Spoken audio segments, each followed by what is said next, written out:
Ladies and gentlemen, here he is, America's worst nightmare, Howard Stern. Yeah, come on, baby. Come on. Let's rock. Maybe I need to play music this morning.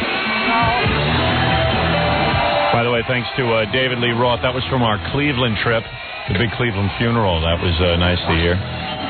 David Lee Roth sounding very good. David Letterman there introducing me. Very, very inspiring. Thank you to David Letterman. Mr. Fred Norris, could you just lower those carts so I could see the lovely Robin? Thank you. There you go. Your beauty shocked me. I was going to say, you better lower those carts slowly. You put on your makeup good. Robin's got a whole makeup kit and everything in the morning. Well, you do a good job there. Why, thank you. Robin used to have, like, makeup people do her makeup. They never did it that good.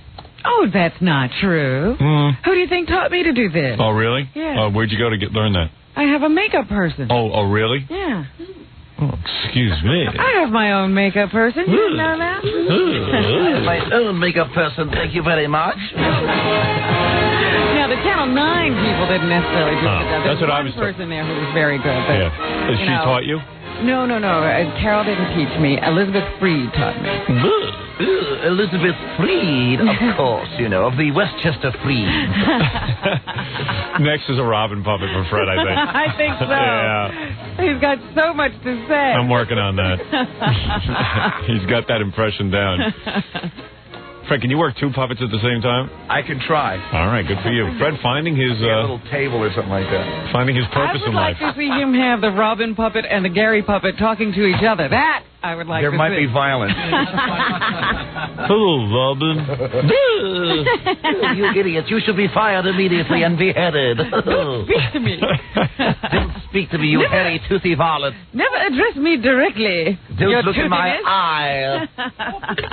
Off with his teeth? Off with his teeth. Off with his teeth. Off with his teeth. Immediately. Out with his teeth. Off with his teeth. All right, good morning, everybody. Boil his teeth in oil. Think I should do the Letterman show on Monday? They want you? Yeah. I don't know. You know, I hate staying in the city.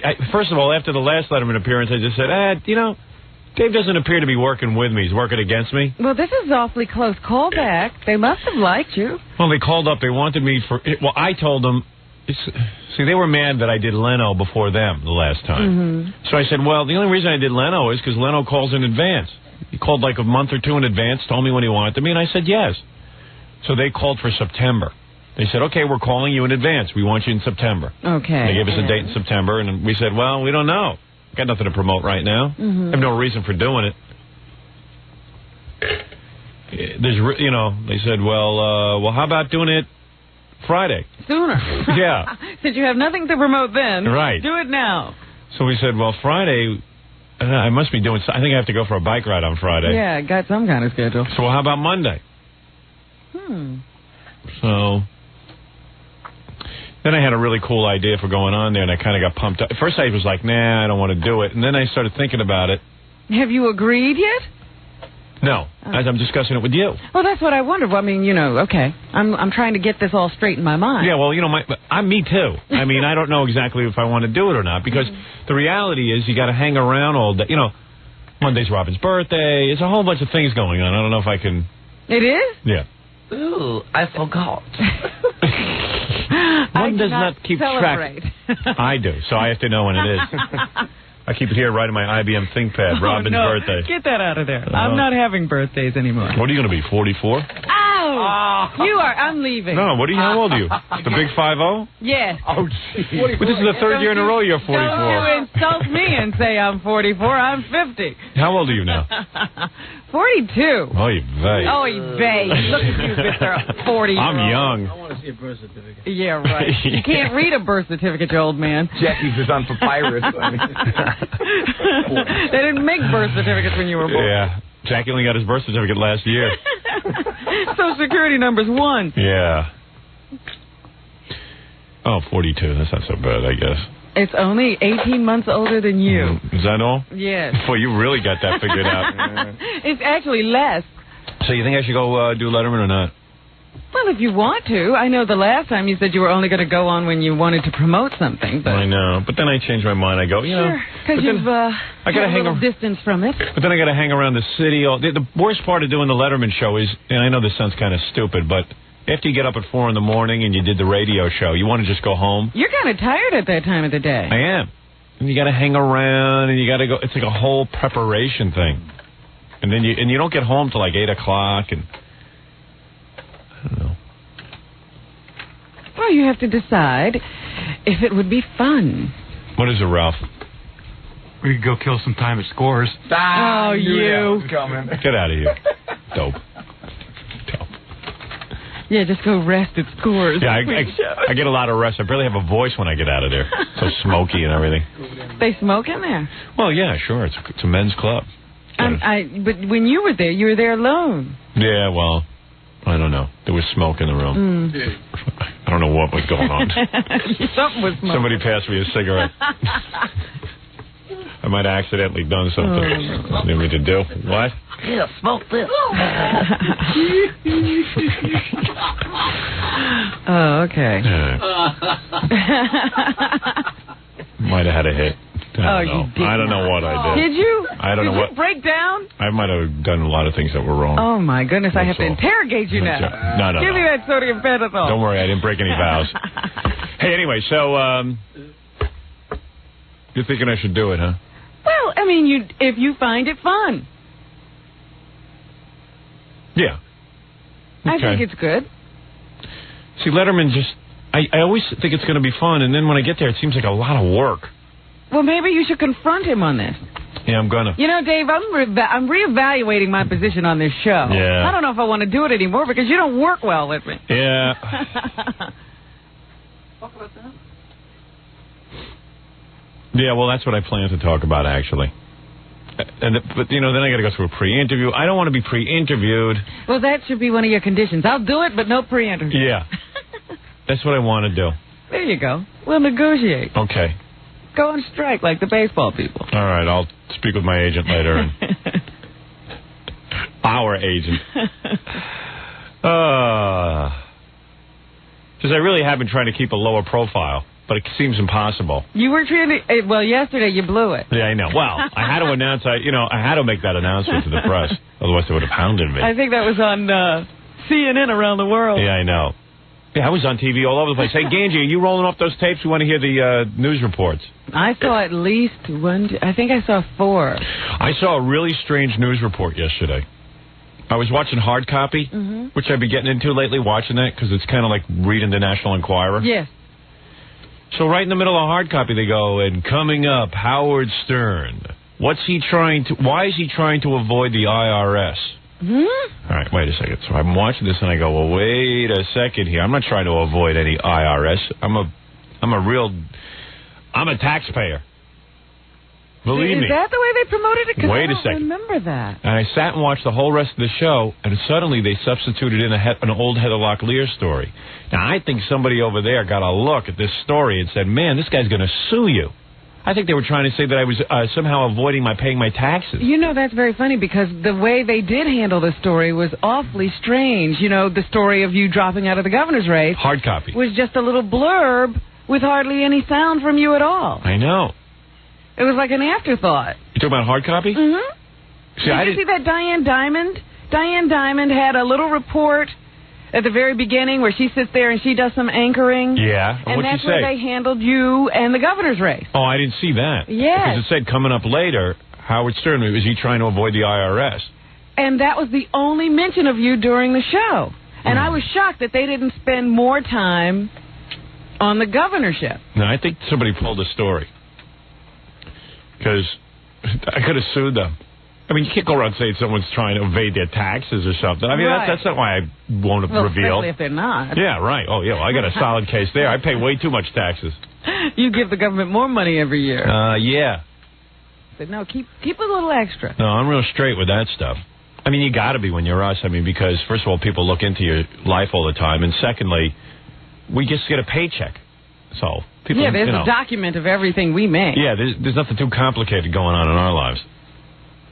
Nobody give me suitcases full of money. No. Under any table. No. I wish they were, but they're not. It's kind of weird. But I was going, ooh, I could probably sue them for a lot of money. You were looking forward to your day in court. Yeah, I said, honey, quick, call the attorney. Another court case.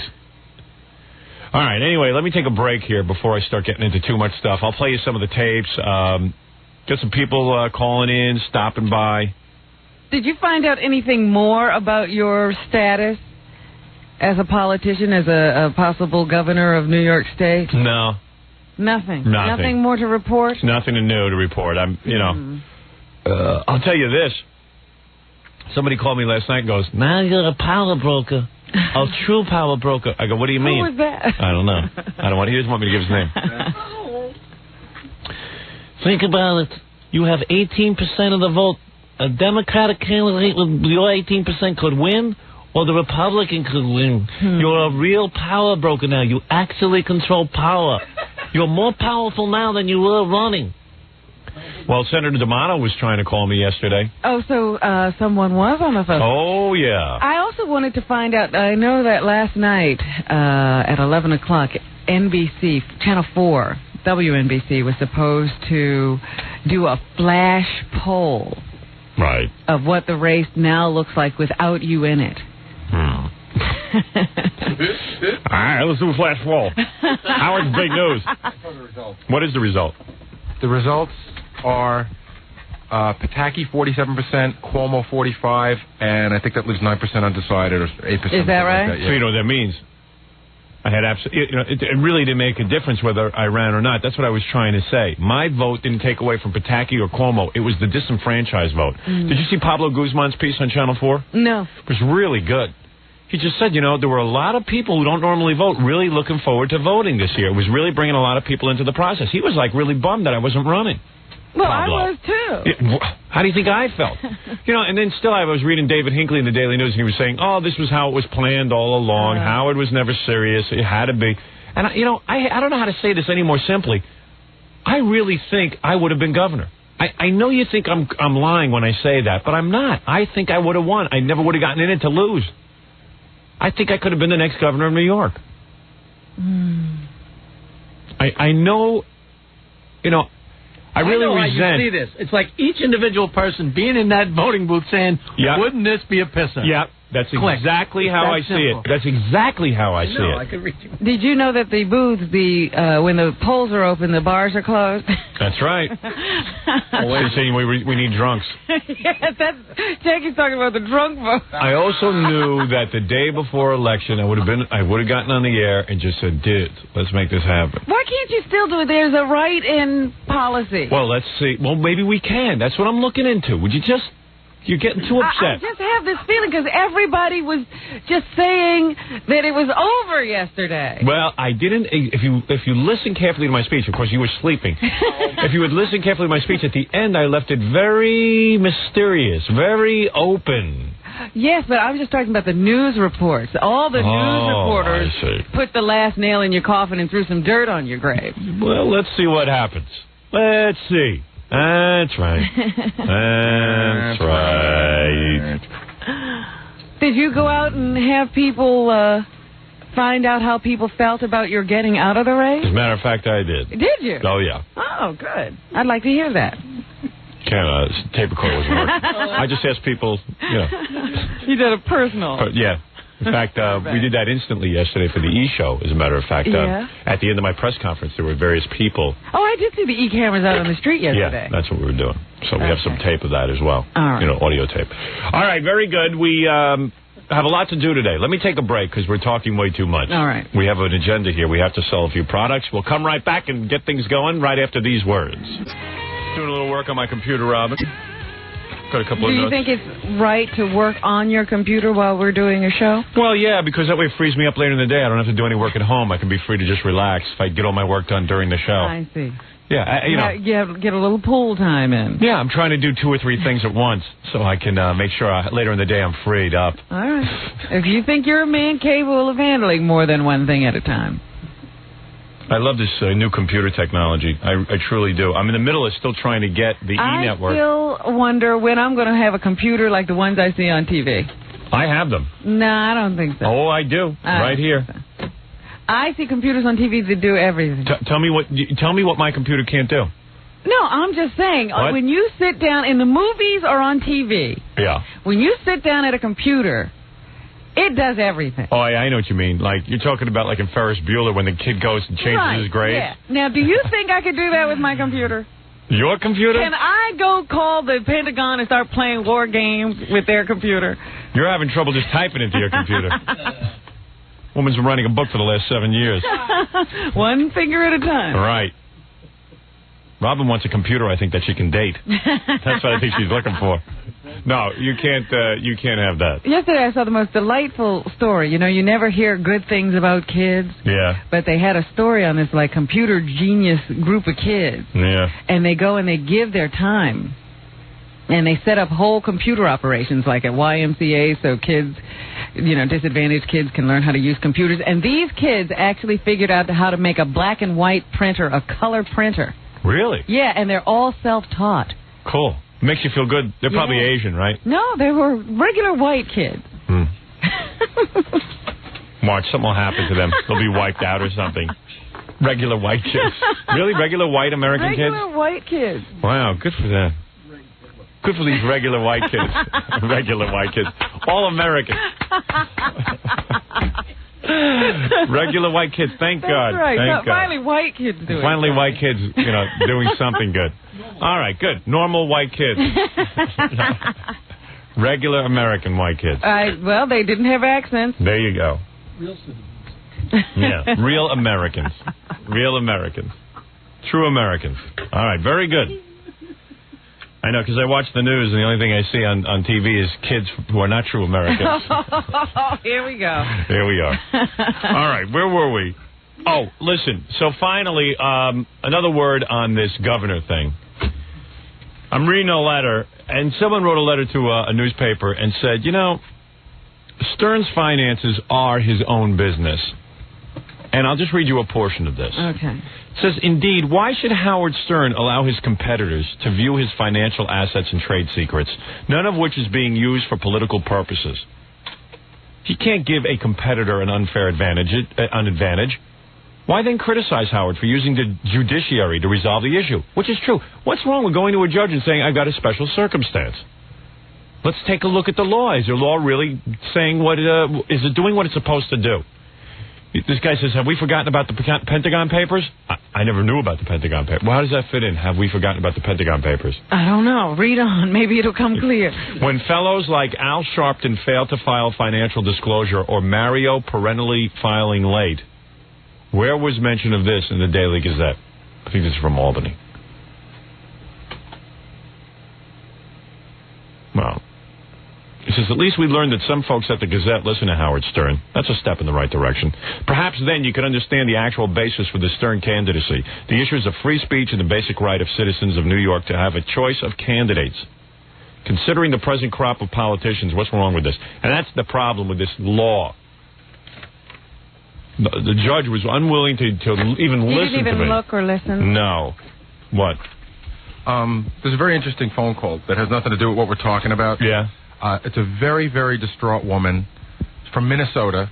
Minnesota? How'd she call in? And I'm not sure why she wants to talk to you, but she does. She's just been in abusive relationships her whole life. Her father abused her, her brothers and sisters abused her, and now her husband's abusing her, and she's very upset. Is she hot? I think she's a little bit on the older side, but she feels that you can help her. Really? From Minnesota? Exactly. Hello? Ma'am? Yeah. You're from Minnesota? Yes, I am. You're there right now? Yes, I am. Are you listening to the show? Yes. No, I'm not listening. I just called up. I don't have it here in Minnesota. Now, tell me something. How do you know me if I'm not on the radio in Minnesota? I see. I read about you and things like that. Oh, you read about me in the newspaper? And in books. Have you read my book? The book? No, I haven't read your book. Oh. But What book have you read about me in? I've watched you on TV specials and all that. Oh, on the Letterman show? And Do you get the E channel? yes, no, I don't get them. But I kind of follow you as much as I can. I see. Wow. I used to have the E channel, but they canceled it. I see. So what do you know about Howard? I don't, not really. You know, just what I Did you see hear the and pay-per-view? see on him. And Did you order my new videotape? What? Did you order my new videotape at 1-800-52-STERN? No, I don't have it. I've seen you on, you know, where, on the TV. Yes. What show was that? You know where, maybe it was Donahue. Was that it? Yes, it was. Oh, Donahue. Where he was married to, his Donahue's daughter. Huh? I was married to Donahue's daughter? You remember that, Fred, too? Fred, I think you that know this. episode I've missed. Fred, you're the only one. You and this woman are the only ones who know that episode. So you think I'm nuts? No, I don't think you're nuts. I just don't know what you're talking about. You were married to Donahue's daughter. You saw an episode where I was married to Donahue's daughter? No, not really. Oh. Not really. I'm just upset and Well, you've been beaten a few times. Is that it? a lot of times. Really? Black woman? Yes. You light skin or dark skin? Is that pertinent? I'm I'm just gonna... kind of in between. So you're a cafe au lait? I beg your pardon? Cafe au lait? What's that mean? What's that mean? You've never had Look, I know you think I'm nuts. No. I'm just trying to establish if you're hot or not. I've been to psychiatrists. I've been to doctors. Nobody's going to help me. Why Everybody not? thinks I'm crazy. Oh. Well, why do they think you're crazy? Because my husband's got cancer. When he married me, he didn't tell me about it. He married you with the cancer. Yeah, he didn't tell me he had cancer. How long have you been married? I've been with him about 14 years. And But we were together before that. You got a nice body? How do you look? Look, I'm nobody beautiful. Really? How much you weigh? About 180 pounds. Hoofa! Are you 6'9"? You're just big and beautiful. I'm 5'8". You're 5'8", 185 pounds? Yes. Oh boy. Hoofa! And look, I'm not looking to turn anybody on here. I just want help. Well, I need to be turned on to help you. That's you see, I can't help without being turned on. Yeah. Let me call you. I don't want to call you by your real name because there's confidentiality here, but I'm going to call you Hulk. Is that okay as a code name? You're going to call me what? Hulk. What? Hulk. Hulk? As a code name, so I can call you something. I am not ugly. I didn't say you was ugly. I am not ugly. As you bone ugly? All right, listen. Listen to me. Now, what I want you to do, I'm going to try and help you now. But the thing I need you to do most for me is to lie about your weight. Now, I'm not going to lie. No, listen to me. No, that don't work. No, listen to me. I have to tell the truth. I am going to ask you how much you weigh, and you're going to tell me 110 pounds, and you used to model. No, I weigh about 180, and I am No. not an ugly person. I am very 180 attractive. pounds, I'll get you a shot at Joe Frazier's brother. No, look, I'm not trying All right, to all right, let's just start again. Let's start again. Yeah, we're getting off to the You wrong weigh 108 pounds. No. Yeah. No. I weigh about No. 180. Oh. He's dyslexic. No. You weigh I am 108. not ugly. No, I didn't say you was bone ugly. I said. But don't say I weigh 108 because I don't. I must say that, please. What is your bra size? Are you very big boned? You're being funny. No, I'm not. I'm being serious. I That's thought the you sad knew part. who Howard was. I thought you knew who I was. I do know who you are. You knew how I. Look, okay, you want to talk about my bra size? Yeah, I do. Okay, I had breast cancer. Oh, you did? So you have no breast. My bra size was 52D. Well, we used to be D. And when they got through with me, Yeah, I was a 38. When they got through taking all the poison out and everything out, I was a 32D. Oh, man. And I went through a minute. Robin, I don't know what you've done now, Okay, Howard. so now you know that. Yeah. All right. I don't want to know what that. What else do you want to know? I don't want to know anything. Listen, I love you no matter what. As long as you still got a vagina, I'm with you. All right, listen to me. Let's help you. Let's get down to helping you. Let's get down to helping you, ma'am. Let's talk about the problem. Hold on. Don't cry. Don't cry. Oh, please, this is a comedy show. All right. Everybody calm down. Take a deep Everyone breath. take a deep breath. All right, take a deep breath. And blow out the bad air. Listen to Robin. She's good. She used to be a therapist. Oh, come on, deep breath. Oh, no. I hope we don't get disconnected. No, not now. No, not now. Ma'am? Oh, she's really... I have an idea on how to help you. Ma'am? I have an idea on how to help you. Hello? Hello? Oh, boy, I'm doing great so far. Let me remind everyone, I am not a therapist. Don't call for help. I'm the worst at this. Ma'am. Are you okay now? Are you okay now? Hold on. It was a good cry. You needed to do that. You needed to let... You know what I was trying to do? I was trying to let out all the anger.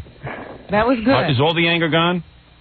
That was a release. Yeah. How can you get the anger out? You just did, ma'am. Since I was a little girl. It's got to come out a little at a time. It's got to come out of the tear ducts. No. You sound much better now. You know you sound better now? Should I offer my video at half price? Don't you dare. Oh, please. Not right now. Ma'am, are you all right? Ma'am? Are you still with me? Are you still with me? I'm here. Okay. I meant no disrespect when I asked bra size. I didn't know what was going on. Could you just get off that subject? All right, let's get off that subject. Let's go to a new subject. How's the weather out there? What's going on in Minnesota right now? How's the summer out there? Well, it's very hot. Yeah, that's what I thought. And a lot of rain. Oh. Now, I understand. Not enough to take care of the grass. Is the grass dying? Well, no, not if you go and water it. Oh, don't get upset about the grass. We just bought this house. Oh, you did buy a house. So things are good. You got the house. You got grass. And you got your man. What more? My man is no good. Oh, besides your husband? Fred Norris. Ex-husband. Oh, he's an ex. Your ex-husband. Oh, so you got rid of the husband. No. Wait a second. Let me see. Your husband hasn't been aroused in 15 years. No, he's here. He's here in the house? All right, let me get this straight. I'm going to help you out here because I care about you. Listen to me. I could solve any problem. As soon as I understand everything. Do you understand what I'm saying? As soon as he understood, he knew me. That's why he married me, because he knew he was going to get sick. Right. And he fooled you into marriage. Right. And now you were wind up taking care of He wanted a nurse. He wanted a nurse instead of a... Right. I hear you. I now understand. Got artificial limbs, everything went haywire after, you know. He couldn't walk, he couldn't do nothing. And he couldn't even have sex. No, right. And as hard as you tried to arouse him... I didn't even try. You didn't try? It wasn't worth it. Well, if it makes you feel better, it takes me about a second to get aroused. And now she's happy, Howard. Hey, she likes to hear about that. Obviously, a woman has sexual thoughts. Nothing wrong with that. Oh, here's you. Ma'am, Make her cry. No, I'm not. She does the tears of laughter. So this guy's got no legs or anything, right? No, he's got legs. He can walk, but they just put artificial bones in there. No, he can walk. Does he have arms? Yeah, he's fine. He can run around and beat me up. Oh, so he's been beating you. Yeah, so did you call? Did you call this? So now I'm getting. I called the police. So what exactly? They don't do nothing. They listen to what he's saying. Really? So what do you want me to do? Why don't you leave? Because I don't have nothing. There are shelters. Yeah, I don't want to go to no shelter. I've worked for what I got here. I have a beautiful home here. I have worked for it. Hold on a second. First, wait a second. This is getting too heavy. Yeah. First of all, let's cheer her up. Jackie, tell her a joke. And he burned up. down this call, boss. No. You tell her a joke. All right, thank you. All right. Why did Michael Jackson... Play that CD. What CD? All right. No. Let me talk to her. All right, listen to me. Now, you say you need help from me. I'm just a dumb dish What jockey. did you think Howard was going to be able to do? Yeah, what do you want me to do? I'll do it. I've been to psychiatrists. I've been... Me too. My husband tries to put me away all the time, you know. But can't you outsmart him? He sounds like he's... away for beating me up. You can't outsmart this guy? I mean, he sounds like he's on his last legs anyway. No, I can't. I don't know what to do. And in Minnesota, it's community property. Excuse me. Community property? Oh, so you'd lose the house if you tried to I'd divorce lose everything. Yeah, she don't want to lose everything. For 20 years for what I but got. you'd rather be beaten? Hey, lady, I know that I got the same feeling. I can't dump my wife. I don't want to lose I've everything. worked for 20 years. I'm not losing that house. 20 years. So, you in other understand words, me? do you understand what you're saying? You're saying it's more important for you to stay in that house than to Look, not be beat. I was when you my rather get father beat? abused me, they took me away from him. Your and father abused you? They put me away in foster homes that Oh, my beated me up God. and made me work and clean fish and do all kinds of stuff that Clean I really fish? didn't want to do. Oh, that's the worst. Cleaning fish is the worst, Robin. Yeah, I wouldn't do Now that. I know why you're crying. Not even my parents made me do that. Yeah, and Robin's parents were They no used pride. to take me out According to to Robin, anyway. this place in They have fish in Mille Lacs Minnesota? Mille Lacs Lake. Yeah, went to- lake fish. Lake fish. And they would catch all these fish and then make me clean them. Well, that's not so bad. And then she would beat me up. You Oh, know? if they beat and you, when that's we bad. went to church, she would have her hand around me. And when everybody was talking to her, she would be pinching me. Really? Well, listen. And my father, he molested me from the day I was born. I can't remember. You're kidding. My first recollection of him She's like was queen for a giving day. me wine What and did she making win? me... If we gave her a refrigerator, she'd be happy. I don't know what to do. What am I supposed to do to get out of this? That's my I don't have an answer. Don't do this anymore. What should I do? I can't. Let me take another phone call. Oh, stop it. Well, I'm thinking here what I'm supposed to do. And you say you've already tried, psychiatrist. I've been I know how- for I the can last 15, 20... So what does the psychiatrist say? Oh, I know what we can do. What? How about Geraldo? What about him? I'm not going on no talk shows. Oh. Yeah. I thought you said we should make Geraldo clean fish. I'm not going on no talk shows. Let me tell you something. I don't know if you know. Geraldo handles things like this, though. Miss, I'm going to tell you something. I have had a life of adversity. Haven't we all? I grew up. If you can't help me... Listen to me. I'm going to help If you can't help me right now, I am totally finished. Uh-oh.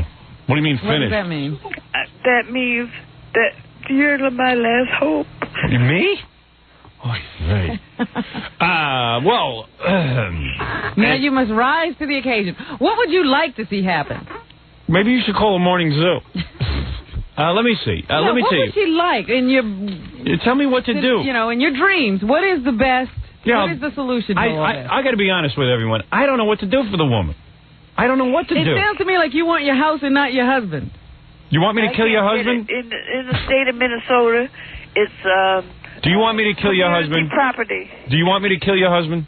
No. All right, you don't want No, that. I don't want him to die. Oh, you don't? No. All right. No. All right, good. You're No. a good church-going woman. All right, let me think. No, I'm not a church-going woman, but I don't want to kill him. All right. Well, I said I I'd just kill want him. to You don't go have away. to do that. You just want him to go away. Right. You want him to leave your house and leave you alone. Is he But he's there? not going to leave my house. He will not leave me alone in this house. Like the OJ. Is he there? I have to Let me call- talk to him. Oh, boy. If I talk to him, I'll straighten him out. Oh, I can wake you up, but he's asleep over there. But he'll be so ugly. He'll beat you. No, he'll just make it sound like I'm so horrible. I Okay, see. you want to hear the other side of it? Yeah. All right. Okay, I'll go get him. Okay. All right, just a minute. All right, I'll convince him to leave. Oh, boy, this is... I got to get out At of least here. she's off the phone. He's in Minnesota. He won't come after me, will he? Hold on a second. He's on the side of the house. Me and him haven't shared a bedroom ever. Well, believe me, I got Just the same hold problem. on. Your problem ain't that different than mine.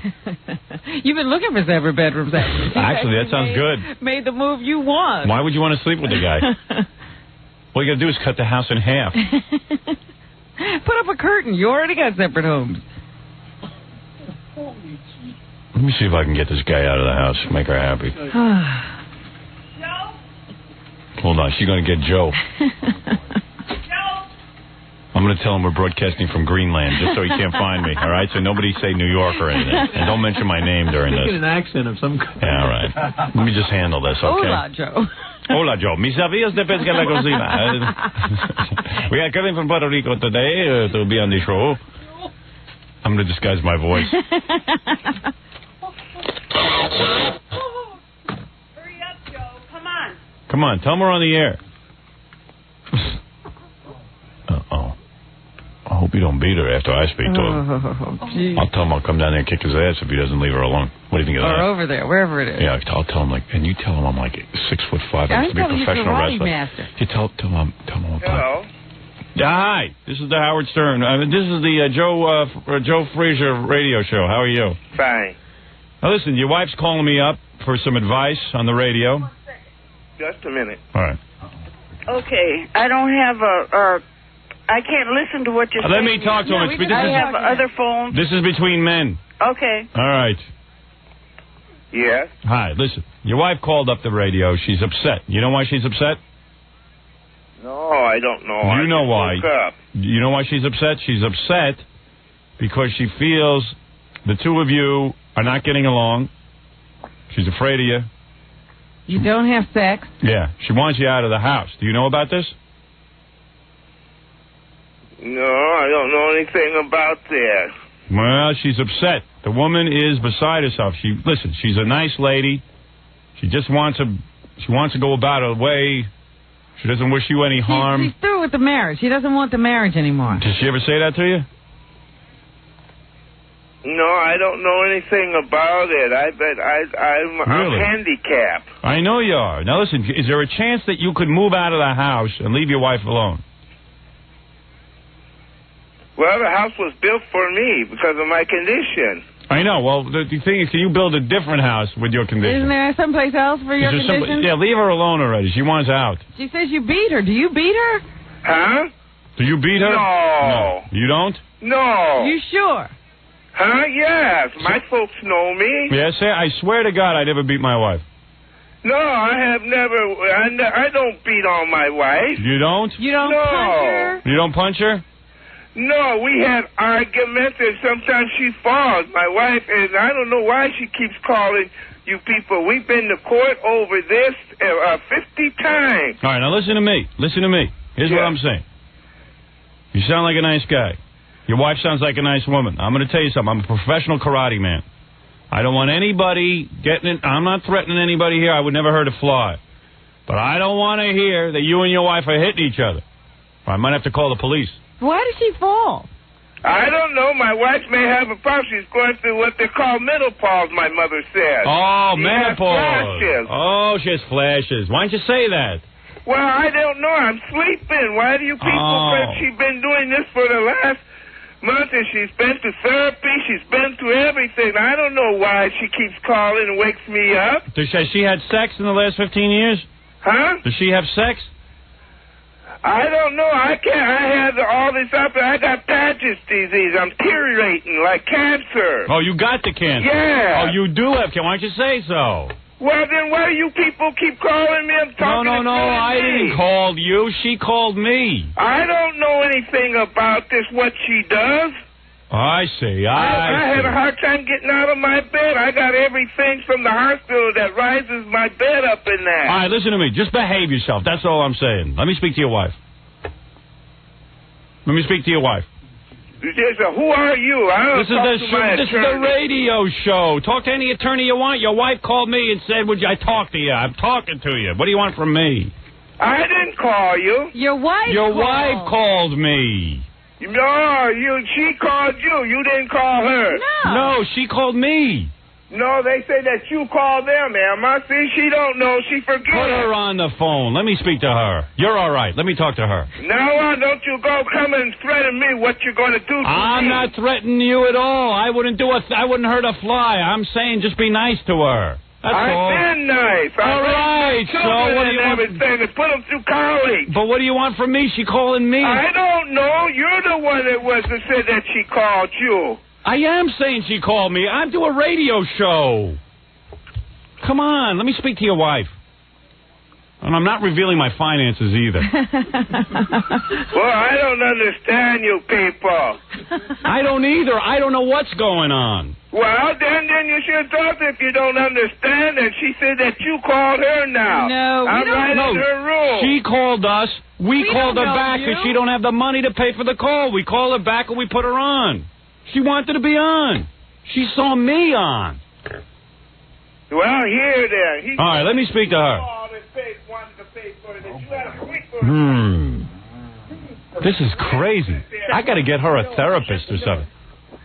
I don't know. This is a tough one. It's very strange. Now, Emma, why don't you quit that? Just hold on a second. All right. I'm going to tell you something. This is out of hand. See, this is what police get called into. Now, how do you solve these problems? I can't solve this problem. I'm a disc jockey. Hello? Hi. This is too much of a problem between you and your husband. We don't think we can help you. Okay, so? Well, I don't know what to do. Why don't you want to get out of the house. Even if you lose the house, what's the big deal? So you get another house. So you get another house, you'll work hard some more. Look, I'm old. Yeah. Well, what do you want me to do? You want me to get you the name of a... We can't get you out of there. What are we supposed to do? Want me to get you a doctor or something? I'm old this year. How old? 55. That ain't old. Robin just turned 55 yesterday. That's right. I'm doing okay. Yeah. I can't deal with it. I just want to get rid of him, and I want somebody to help me. He didn't seem like such a bad guy. He's crazy. Well, you say that, but, you know. He said that about you. I say it. You know what I'm saying? He's saying that about you. You're saying that about him. One of you's got to leave that house. That's all, and then your problem's over. He's the handicapped one, so leave him the house. He's not handicapped. Oh. He just keeps saying that. Look. I'll tell you one thing, he frightened me. If he didn't have legs, it wouldn't be for me. He scared me. Is the one that made him to walk. I'll tell you one thing, he made me back off. I got scared. Yeah, he yells. He yells loud. My insurance. He scared me, Robin. All the way from Minnesota. Hey, wait a minute. It's the second hip transplant. You know, hip things. Mm-hmm. How am I going to get out of this, Robin? I do want to leave her with some help or something, but I don't know how to help her. She says she's been to psychiatrist. She doesn't really want help. She does. She just wanted someone to talk to. Yeah. All right. Now, I'll tell her to call me tomorrow. About like the last year. My insurance paid for it. My insurance paid for everything. Well, since you've got everything, why don't you take it and go? Since you got insurance and since you got everything, why don't you just take everything and go? Because so leave the house. I lose my house. Oh, forget the house. Yeah, so we can't help you then. He's not leaving the house. Okay, you're not going to help me. Well, what am I supposed to do? Okay, goodbye. All right. You're not going to help me. I'm trying to help you. I don't know what to do. We don't know what to do. We don't have an answer. We're very stupid. You don't realize how dumb we are. The only way this can be resolved is if one of you leaves the house and neither one of you wants to leave the house. If I do leave the house. Go ahead. Can I get some help somewhere? What kind of help? I don't know. You're barking up the wrong tree. You're looking for money from us. No. What kind of help are you talking about? I got What kind of help you need? I got a job. Hey, Gary, call a Minnesota battered women's shelter. Just wait a minute. We'll get you in a shelter. You'll get on your feet and you'll get yourself your own place. I'm not going in the shelter. Well, what kind of help do you want? Wait a minute. Listen to me. She won't tell us what help she wants. Don't go into the whole story. Just tell me what you want. Let me go to work. I thought you were working. You work? I got a job at Ford Motor Company. Oh. I've been there for 20 years. Okay, so then what's the problem? So just don't let him mess with me. He won't mess.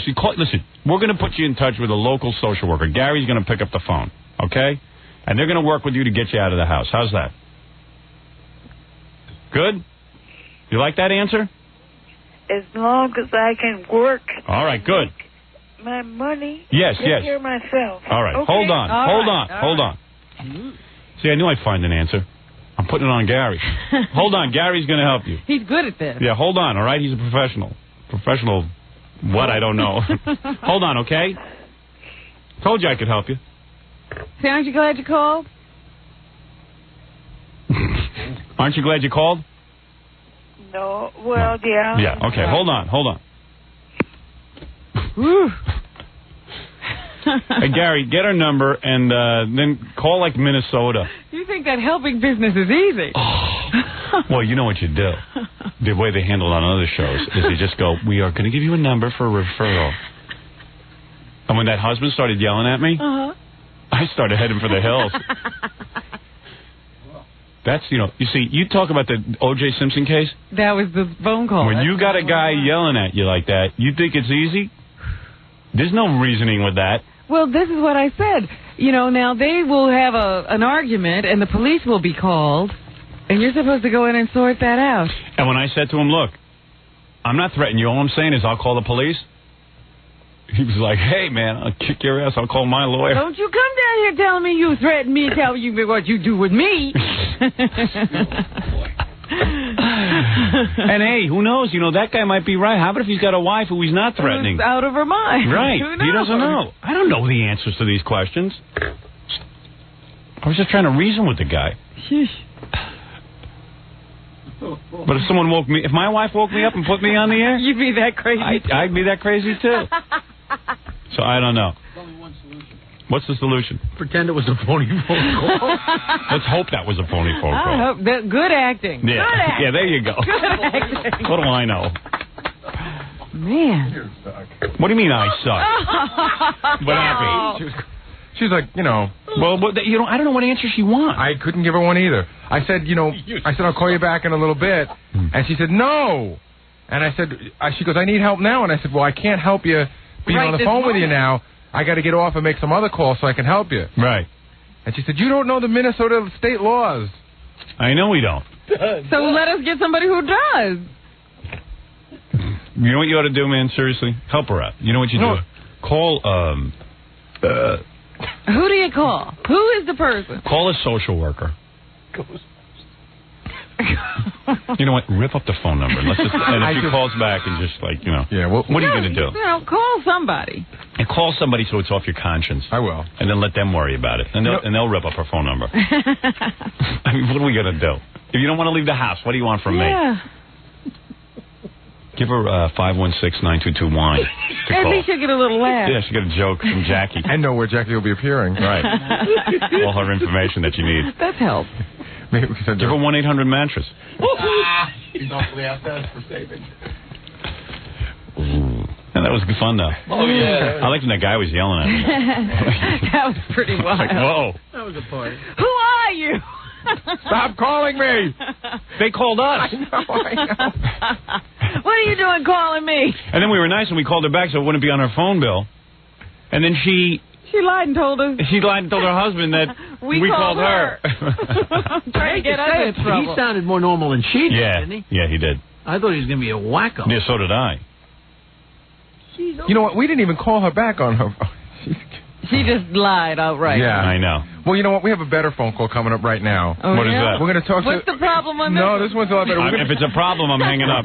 We're going to talk to the woman who danced with A.C. Cowlings in, People magazine. All right, let me take a break. This is good. Oh, okay. I wish she was coming in. I'd like to get my hands on her. She's in L.A. This woman has a problem we can solve. Yeah, I got a problem for her. All right, let's take a break. When we come back, everyone just forget what just happened. Yeah. Put it out of your mind. But there you go, being a public servant. I don't want to be governor. And, it was like she spun a wheel and threw a dart. Why would she call you of all the people in the world? She didn't even get the show. I know. Well, she saw me on Donahue. I was very good When on you that were show. married to Donahue's daughter. Yeah. Well, I have 3 words for you, my friend. Screen the phone calls. That's 4 words. Okay, we'll be back right after this. You know why that woman knew me from Minnesota? Donahue just reran my appearance on his show. Mm-hmm. And Geraldo just reran my appearance on his show when I was out promoting my book. Right. Now, how she got the idea that you help people, I don't know. Well, listen, not everybody watches with the same intensity. She just saw a man on TV, he must help people. All right, everyone, let me make sure she's on the phone here. This is Lacey Rose. Lacey Rose. Lacey, is that you? Hello. Yeah. Hello. Yeah. Can you hear us, Lacey? Can you hear me, Lacey? Yes, I can. All right. So Lacey is an adult film star? Is she? Yeah. Yes. So what would be some of her films? What film were you in? Can you name a few? Sodomania. Sodomia? Mm-hmm. No, Sodomia. Sodomania. Sodomania. Yeah. Black Orchid. Black Organ? Black Orchid. Black Orchid. Oh, Black Orchid. What's wrong with your What kind of porno movie is named Black Orchid? I thought it was a Black Organ. Let me see here. Were you the one in Holes? Or you're not the same Lacey? No, it's not the same one. No. All right, anyway, Lacey Rose is an adult film star. Now, the reason she came into attention, this ties in with the O.J. Simpson case. When Who's in the background? I'm sorry? Who's that in the background? It's Rebecca Bordeaux. Was she a lesbian? Yeah, very. And you two are lesbian lovers? She's here. She just woke up and she's in the bathroom peeing and she's yelling at me. Two horny girls. Two horny porno stars. Is she a porno star too? Yeah, Rebecca Bordeaux. Two horny porno stars living together. Who's she talking to? The wall. She's having a very animated conversation. Who is she talking to? She is yelling at me. Are you guys high on coke or anything? Oh, I'm not. No. All right, good. No. I think she's yelling at her duty in the bathroom. Who are you? Who are you to look at me? Stop looking at me. Stop looking at me. You're driving me crazy. No. Who is she yelling at? She was yelling at me. You asked me to name some movies, and she went to the restroom. She kept saying, "Yell Between the Cheeks 3." Oh, Between the Cheeks 3. Oh, okay. that's what she's yelling. Oh, Right. well, that was a good movie. And of course, you said holes. So Right. what did it matter? Between the Cheeks 3 was a very good movie, I'm sure. Now listen to me, Lacey. Yes. That won an award, didn't it? Anyway, like a couple of days after the whole O.J. Simpson thing and that buddy of his, A.C. Cowlings, who should definitely stand trial. Right. Here is a guy. Do you think he should stand trial?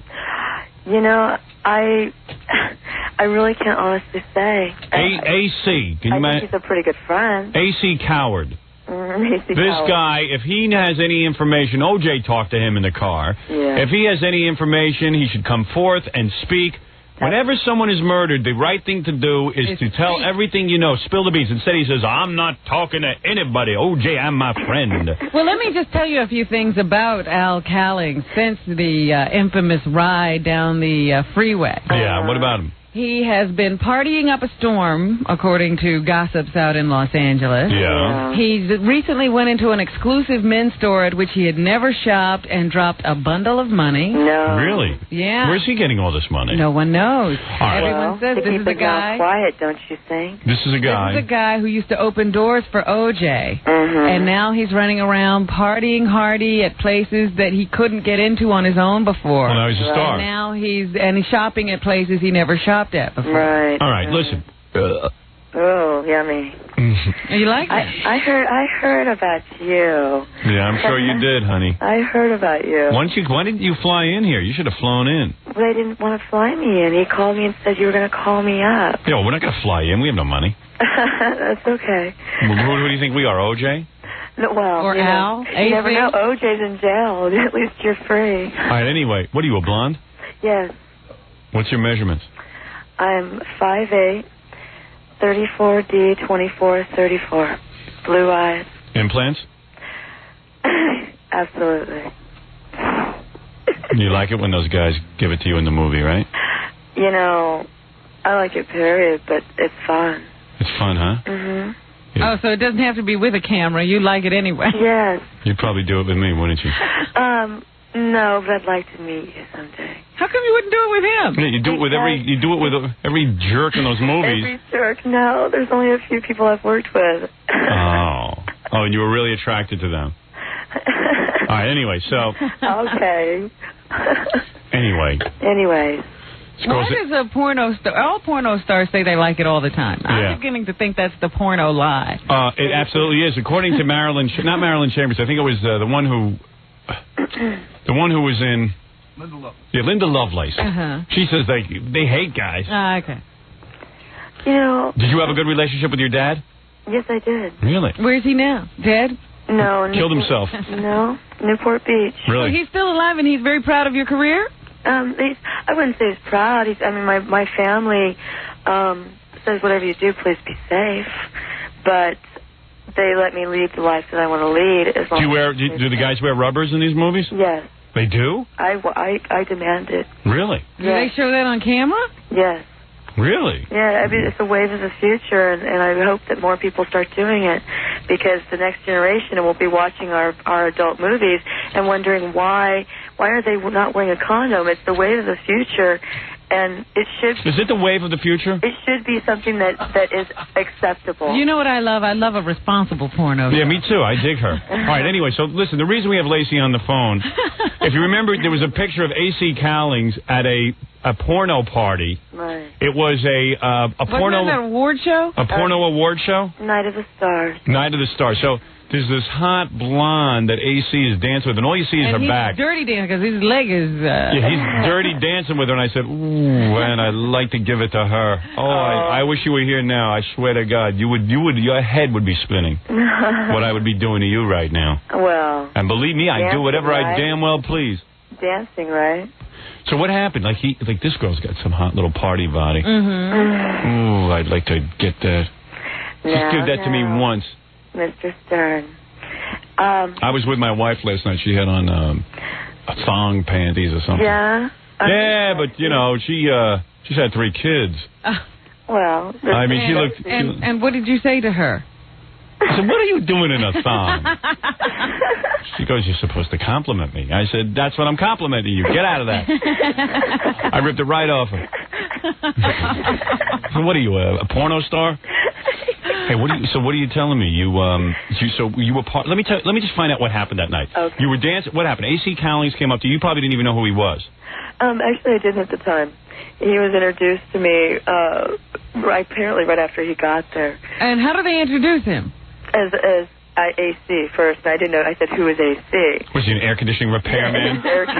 Yeah, well, the air conditioner's back there. They said Al Cowlings, the person that drove OJ. I said, well, it's nice to meet you. Ah. And you're wearing like a little mini dress and... No, I was wearing shorts. Oh, that's right, shorts. Yeah, short, saw that. With little mules, right? Excuse me? Those little mule shoes. Yeah. Yeah, I got that picture memorized. It was making me nuts. I'm like, A.C. Cowlings is with her. But he's introducing himself now as the man who drove OJ. Is he? Yeah, that's what she said. Oh, really? I'm the man who drove OJ in the Bronco. Hey, that's a great credit. All right, I'll sleep with you. So what's the deal? So you start dancing with him, and then do you go anywhere with him afterwards? We went. We stayed up until 4. Like, what is it? 3? About 3 in the morning. So did you dig him? He was just cool. He was cool people to be around. He was asked. So you do black eyes and stuff? No, and I did not do him. Do you ever do black eyes? I have in a movie once. How is that? Any good? It was okay. It's not. It was fun, and you have to. You do your movies. I mean, I've done 175 movies. How do you do? Most Hollywood actresses, how many do they do? 50 in a career? Yeah, I see this Julia Roberts. I did 2 movies. I have to take 2 years off. Yeah. So you're right in there. 175 movies. Yeah. They're one-day wonders. All right, so out of 175 different guys, you've only done 1 black guy? Yeah. You've had 175 guys. Yeah, well, they don't. She does different. She says she only work with a few people. I've done a lot of girl stuff. I was in that sorority sex kittens with the 25 girl orgy. Oh, you're in that? Yeah. Oh, I didn't know that. Yeah. You have to send me some of your films. Okay. I need a complete library. Okay. So let me get this straight. Okay. So you and AC split that night, and where do you go?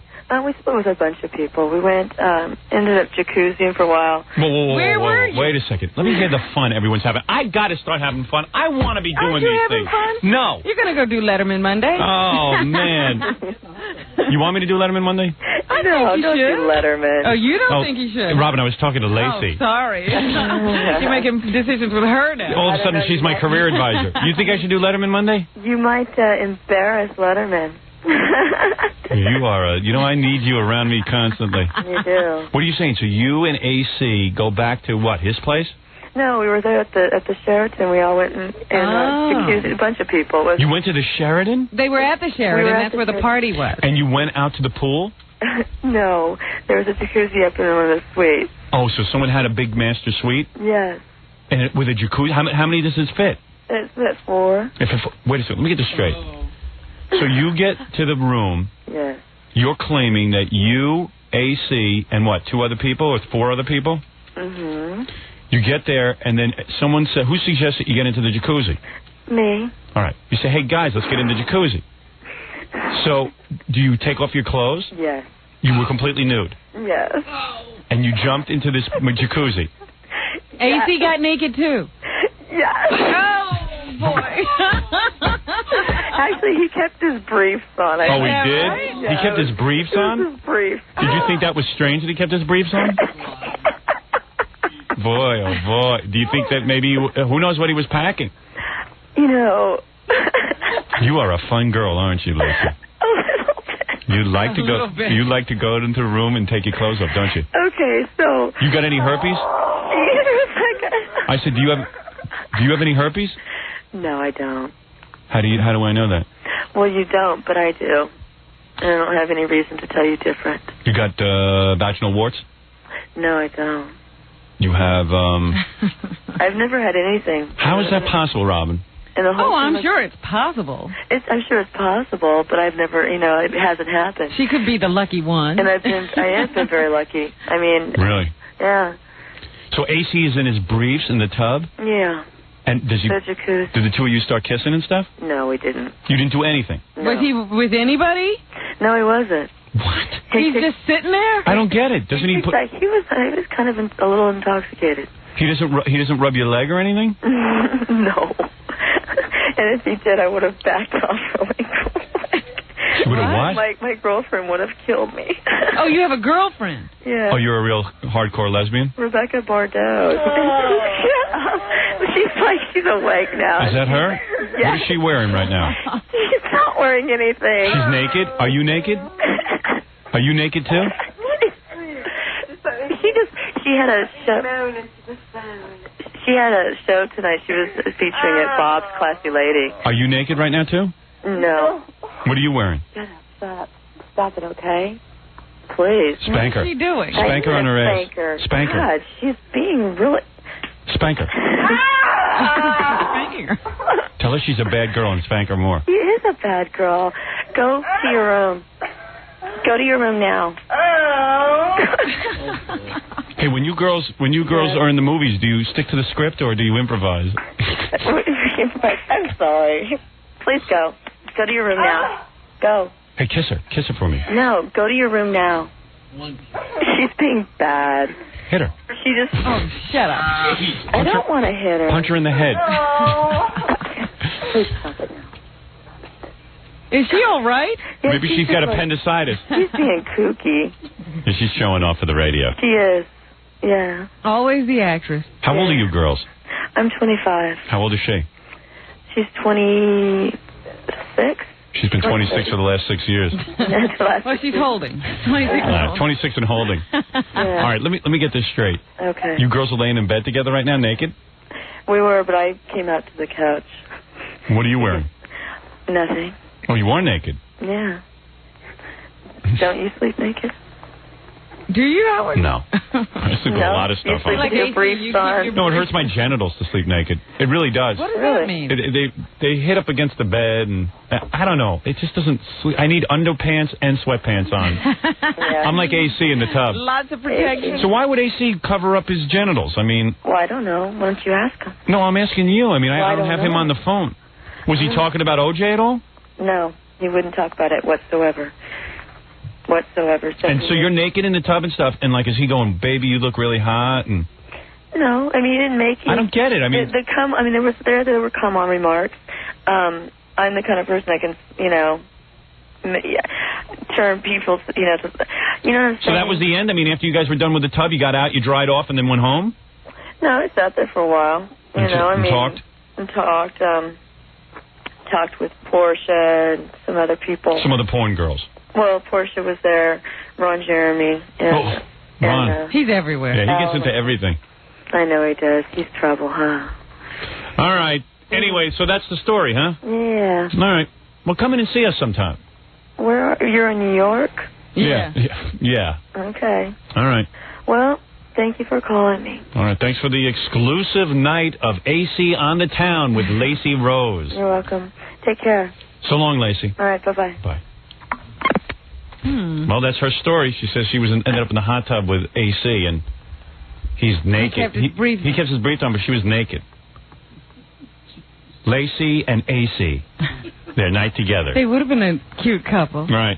Here's Lacey and AC out in the town. Hey, that was like an Inquirer story. Yeah. Cool. All right, well, let's take a break and see what else we can find out today. So far, the morning has been very eventful. We'll be back right after these words. A couple of show announcements. Jackie, Platinum Joke Page Martling, Jackie CD. The Joke Man's available to you for $10 plus free shipping and handling. Also available on cassette. You can call 1-800-323-5464. And tonight, Jackie will be flying out for the big show in Annapolis. Annapolis comedian, Annapolis Comedy Club. Sold out. Tickets now on sale. If you want to see Jackie January 13th, 1995. For info and great dirty jokes, call 516-9221. A little bit of Jackie CD in the background there. If you start listening, you got to laugh. Yeah.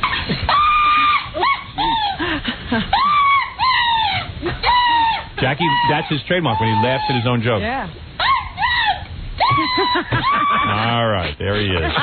Everybody loves that. And Baba Booey, a quick show announcement. Yeah, we're looking for interns for the fall semester for the Howard Stern Show. You must be a college student. This is where we look for people to work for free. Coolies, slaves. You must be a college student who will receive 3 credits for your internship. At least? At least 3 credits, yeah. You should send your resume and cover letter stating why you want to be an intern. Why do we make them write a cover letter? That reduces our candidates. Well, we want people who can handle that. You send it to Kathy Tobin, that's Kathy with a C, care of the Howard Stern Show, 600 Madison Ave, New York, New York, 10022. Kathy will contact you after she receives a resume. Gay, legless, or speech impediment helps. All right, and by the way, we need you because Gary doesn't like to work too hard. So this way you will be doing Gary's work. You will be doing Gary duties. Yeah, we'll pay Gary, but you'll work free. All organizations have interns. Even the Letterman Show has it. The Carson Show has it. I know, and you'll learn a lot about radio as you help me carry my boxes down to the car. I guarantee it. I'll lecture you on radio. Of course, if anybody has production skills, that's always, or office phone skills, that's always. Gary will note some more. What are we? Gary doesn't want to pick up his own phone now. No, that's what it says here. We're equal opportunity, whatever. We, love everyone. Right. Except for, now let's list the following. No. All right, very good. And by the way, it's easy to surpass Gary in worthiness around here. In fact, many of our interns have gone on to very, very successful jobs. For example, what is Lois doing? We always point to Lois. her. You know what Lois is doing now? I didn't even tell you this. I know she was running VH1 for a while. Forget it now. Lois just moved to London about a month ago. Lois is now heading up VH1 UK. Wow. Wow. That's a girl who used to work for Gary. Hey, I taught her everything she knows. Let's remind people of that. I take these interns under my wing, the bright ones. See where you could go from here? Our old intern, Bill Sabatini. Yeah, what is he doing? He went to Los Angeles. He's working for a competing radio station, but he's the assistant music director. It's a big job. That's a good job. It took him 30 years to get that. He's now 50. He still outstripped Gary. Yeah. And who else? Let's see. Oh, well, one of our other interns is an on-air personality here in New York. Right. Yeah, we have a couple who are on the air. Yeah. Oh, right, we have one. Oh, what about Harry Smith, who... the CBS anchor? Yeah, he interned for us. We had one guy who replaced John Lennon in the Beatles reunion. That was pretty good. All right, thank you, Baba Bohai. Thank you, All right. Most of our interns, of course, destined for failure. Actually, some of them get recording contracts, like Stuttering John. There you go. They never leave, even though he's a recording star. Gorillo's been here. How long you been here? How long has he been here? Well, Gorillo just got a big promotion. I heard. Did you hear this? Gorillo is now an employee of this radio station. Yes, he's finally made it onto the payroll. You hear what he's doing? He's driving the K-Rock van. Yeah. He's driving a van. You know what he said to me? He was very funny. He said, they didn't tell me they were going to use me for promotion. They didn't tell me that. So now you're the promotions assistant? Wow. No, they use his, when they talk about the van being somewhere, they use Gorilla's name. Oh. So he's like, hey, they should be paying me more. Oh, I didn't say that. I was kidding around. So you got I'm more than glad to be paid by the radio station. Now you're an employee? I'm very happy. I got a paycheck yesterday. What did they pay you an hour? $5. Wait, $5? Wow. Listen to this. Gorilla comes to me with his paycheck, and he says, so where can I go and cash a check if I don't have a bank account? I didn't know. I didn't know where to go. So you had to stand on one of those lines with like all those, they gave me a. Would you go to one of those welfare places? No, they gave me a signature card, so I just went right in, gave it to them, and I got my money. Yeah. What was your first paycheck? $140. $140. That's more than you made when you started working in radio. Yes, it is. After taxes? After taxes. Wow. Well, I get student exempt. Oh, you don't have to pay taxes. They only take out FICA. They only take out VIGA. Howard, I don't know if you know, but I don't know. He's only been doing this for like a week or two, but all the old van drivers just used to tell me how they used to pick up all women with the van. How many women you can get with the van? Did you pick up anyone? I didn't pick up any women, no. Because Ralph said he'd drive around in the van with you. Yeah, I know. You'll go. There's a lot. That You van. need company. Girls see that logo, boy, and they just want to have you. They really They're do. in front of the tires. I know, and I've seen some of the van drivers. They haven't exactly been charming. I know one guy who he drove the van with one hand, threw T-shirts out with the other, and then pulled over and would pick up all these women. Numbers like crazy. Really? All right. If the van is rocking, don't come knocking. Wasn't A.C. Cowlings a van driver for us for a while? All right, very good. Congratulations on your new job. Thank you very much. Another happy employee. See, how long did you intern here before you got your job? It's a little over 2.5 years. So 2.5 years you worked free. Now he's up to $5 an hour. At this rate, you're going to do very well. Nothing. Okay. I'm almost a cab driver. I might go drive that van for free. Yeah. Just for the girls? Yeah. I just need to drive around for about an hour and pretend I'm a bachelor. Any girls want T-shirts? No guys. Right. No guys need applying. Hey, by the way, my wife is coming in today also. What's she doing? Once a year, she brings all her girlfriends in. Oh, is that time? Yeah, I hate this. How many people in the posse today? Well, there's a whole thing Well, going the on. posse has gotten smaller. Now it's gotten big. I don't know. She invited a bunch of her friends to come down with her. What it is her friend Gail has a birthday every year. So one year she said, hey, you know what I'd love as a present to go visit Howard on the radio. So my wife said, yeah, sure. Okay, I'll bring you down. Because, you know, what the hell, doesn't cost us anything. Cheap gift, and she'd been particularly nice. So she said, can I bring, you know, my sister and maybe 2 girlfriends? So my wife said, yeah, that'll be your party, and we'll go out to lunch afterwards. Yeah. So the following year, my wife, you know, it was sort of like, well, are we going to the radio station? Again. Gail was asking, are we going to the radio station for my birthday again? And then my wife was like, oh, I don't want this to become a yearly thing, but if she's that, you know, if she really wants to see it that bad. You know, you figure once you see this, it's enough. Yeah, I don't see what there is to see. Well, you're in radio, so it's no big deal. I guess the people who aren't in radio, it's like a big deal to come to the radio station. I'm looking not to come here every day. Right. No, don't be a show-off.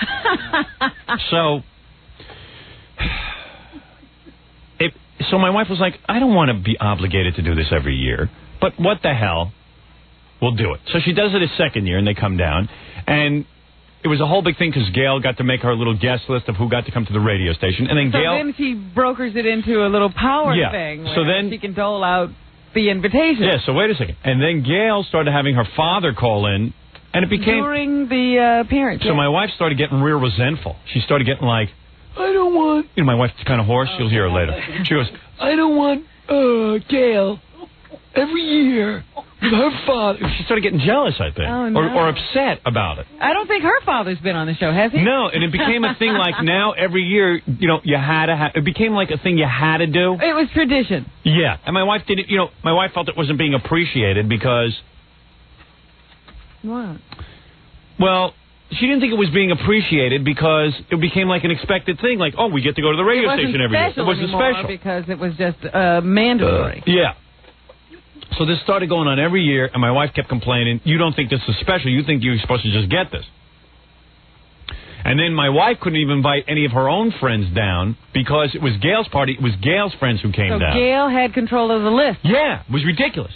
So my wife put her foot down this year and said, we're not going for your birthday. We're waiting a week after your birthday. And I'm bringing some of my friends. Oh, man. And it became a whole big thing. Yeah, and it's just like, oh. Sounds like a lot of fun. Oh, it's just like, who wants to be involved in this? Because this year, Gail almost didn't invite my wife to come down to the radio station. Gail was coming without her. Right. It was like real, and I hate all of this. This sounds like a big deal. Yeah, and I hate it all. So then my wife says to me yesterday, we'll be coming down around 9 o'clock. And I said, well, if you come at 9 o'clock, we're on a new schedule. We'll leave by 8:30. We, you know, at 8:30, I'm talking to Heather Locklear's ex-husband and, of course, star of Motley Crue, Tommy Lee. Is he coming in? No, he's going to be on the phone. He's calling us up. That's going to be fun. I've been waiting to get a hold of him, ask him what the hell, how he blew it with Heather Locklear. Well, have you seen who he's with now? He's got better. He knows how to pick them. Yeah. He sure does. If you like that type. Yeah, I like that type. Anyway, so it goes to prove that no matter how good looking your wife is, you eventually get sick of her. Let's ask him. Yeah. Well, that's what happened. He got sick of her. Maybe she dumped him. Who knows? Who knows? Maybe she had to bring her friends to the radio station. So anyway, like, it was really getting on my nerves. This whole thing gets on my nerves because my wife thinks I care. I don't want anybody down at the radio station. I don't want my wife down at the radio station. I don't want her friends down at the radio wait a minute, station. I didn't get the first part of that sentence. What are you saying now? You don't like any of this? No, I mean, it's. I don't want to hear about it. I think it's fun that my wife comes on the air. People like to hear her. But I don't want to hear about who's coming and who's allowed to come and who isn't allowed to come. And I mean, it becomes a whole. It's obnoxious. Everything revolves around me and my career. Everything. My wife's only friend should be her tampon, and once a month, that should be her friend. So. Well, certainly you're no friend. Well, that's for sure. And then my wife, I got out of the shower last night. She goes, "Come on, ready for some sex?" I know why she gave me sex last night. Because she was coming in today? And she wanted to make sure that I wasn't on the air saying we hadn't had sex in 2 weeks. Oh, I knew what was going on. Oh, she was so calculated. And she was really into getting me to have sex. She was persistent because... Oh, this time she didn't let you just say, No. Well, here's what happened. I'm watching Entertainment Tonight. I get out of the shower, and I'm standing there in my bathrobe. All of a sudden, she's on the floor. On the floor? Opening my bathrobe. What? Yeah, she never does this. Whoa. Yeah, she's ready to, Oh, my. have my manliness. Sure. Yeah, right. So I go, what's this? And then all of a sudden, now listen to this one, okay? I knew something was up. It's terrible to tell the story. I know her for 20 years. I can read her every thought. But I don't say nothing. I just like to see it unfold. Don't say nothing? That's right. I know my grammar was wrong, but I did it intentionally. I knew it was I don't say anything. Oh, yeah. But it makes the story fun. But the story wait a funny. minute. Okay, here it is. Now listen. She's never this aggressive. No. Listen, no, because she was coming in. So Lisa Gibbons, who wants her on her talk show, they want my wife, had sent her a gift yesterday. Yeah. She sent her 6 bikini kind of frilly thongs. Oh, that's like bedroom thongs. Yeah, 6 bedroom thongs. So all of a sudden, my wife opens up her robe. She's got on a bedroom thong and the Miracle Bra. What's a bedroom thong? It's like, lacy. It's not like the kind of thong you just wear under your... It's like a thong you'd wear to get a guy turned on. You know what I mean? Like frilly, almost look like a nightie kind of thong. All right. Do you follow what I'm saying? I mean, thongs, lots of people wear lacy thongs anytime. Really? Yeah. All right. It looks like something you'd wear in the bedroom. Like a girl wouldn't wear it just anywhere. Bedroom thong. So she, she's got on the Miracle Bra and the thong. She's got the Miracle She has a whole outfit Bra. on. The Wonder Bra. Wonder Bra. She looks good in it. Listen, she's 40 years old and she's wearing the Wonder Bra. She didn't look every bit her 40 years. She had on the Wonder Bra. Her breasts looked like they were 30. They were looking like 30-year-old breasts. Right. So I knew something was up because she's normally not horny during the week. And she's not dressing and all that. Right. Yeah. So she wanted to come in here today all proud of herself. She gave me sex last night. Show the world. So I said, so she's there, and I said, what are you doing under my bathrobe there? She goes, what? I go, what are you doing? I'm watching Entertainment Tonight. I don't want it now. You're terrible. She goes, you're kidding me. I said, I am trying to follow the story. Sit on the bed and I'll give it to you in a few minutes. Oh, so loving. Yeah. Such a joy. Yeah. So listen to this. I said, she had the robe open. I said, take the whole robe off. Let me see what's doing. Because I'm supervising her whole workout regimen. So now you're going to evaluate her. She goes, don't you evaluate me. So we get into a fight. Don't you evaluate my body. Don't you, blah, blah, blah. You look like hell. So I said, look. You didn't say that. You two are ridiculous. Right. This is called foreplay. I'm telling you. I was like, now we're ready. She goes, okay. So I said, listen, you know what I'm going to do? I'm going to get her off. You can make her sweat. It's 8 o'clock now, and I have to go to bed, but I'll give her a bunch around because I could see she needs it. You'll trot her out? Yeah, I gave her an airing out. So I fiddled around with her a little bit. You did your fiddling. And she usually I take the thong and push her to the side and take her while she's wearing her thong. Look at Robin getting embarrassed. So, Robin's eyes just rolled up into her head. So Robin, you can picture you laying flat on the bed and I rip your thong to the side. Usually I do that. So this time I just said, pull that thong off that thing. So she goes, don't you want to take me by pushing the thong to the side? I said, no. Just get rid of the thong. Let me do my thing. She goes, you think we're going to need the vibrator? I go, you don't need the vibrator tonight. This is not an extended thing. You're not going to need it. I know what to do to you. I see. So I start to work my... Commercial's almost over. What was that? The commercial was almost over. The Entertainment Tonight commercial was almost over. Yeah. So I start to work my voodoo that I do.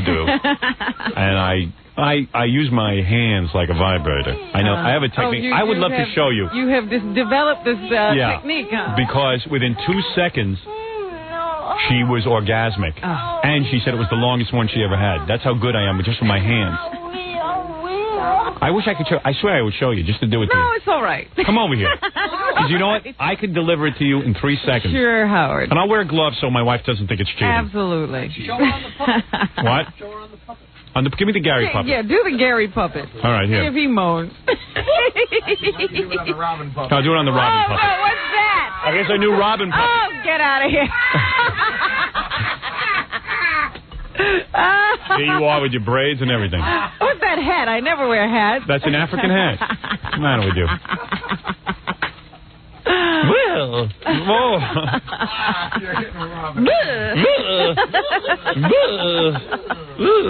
Demonstrate on me, you varlet. Manhandle me as only you can. Be like a Visigoth. All right. So here's what I do. I'm like, let me pull down your pants here. What are you wearing, a dress here, Robin? You don't want to just rip that to the side? I can't. No, but what I do is I do a sweeping motion like this. Yes. Very fast. Look. Yes. You're so crazy. And seriously, my wife was getting off. I mean, like, really big time. And then, I... Nothing else. You don't do anything else to her. That's what you start doing. That's all she needs. No kissing at the neck? No. I had to kiss her neck. Her mouth smelled from garlic. Oh, gee. She'd eaten salsa. So, yeah, I kissed her neck. So I'm doing that, and she's really into it. I mean, this is the first time in about a year she wrapped her legs around my back. That's how into it she was. Are you sure this wasn't all acting for the show today, too? I don't know. Oh, so I got to ask her when she comes in. I got to ask her when she comes in. So I really got her going. I must have gone for a good 10, 12 minutes, which is long for me. That's good for me. So she turns to me afterwards. She goes, "Is that the best sex you've had?" Well, I what said, else have you had? So to tell you the truth, no. I had 2 other broads this week, and they were better. And then she got all upset. Oh, you. I said, well, how do you think I'd last 12 minutes? If I wait every month to have sex. Now listen, let's see what you just said. You fought, then you had sex, and then you fought again. Right, it's a sandwich. Yeah. So we did that, and I'm pretty sure that's because she's coming in today. Mm-hmm. So. Did you show her that Tanya Harding, Jeff Gillooly tape? No. I'm not going to show her that. Gillooly's hung like a horse. She'll start to wonder. I've convinced her that I'm the biggest man in the world. Yeah, so I knew something was up. You didn't know she was coming in before this? Before the sex session? I'd forgotten. It's a big deal to her and her friends. They're all excited. So I told her, I said, if you don't get here, they were going to leave the house at 8 o'clock and get here at like 9:15. I said, I want to get off the air at 10. That's my new schedule. I really don't feel like sitting here with your friends. Oh, come on. I said, what is this? I said, see, your friends won't be on the air. I'll come out and say hello to them.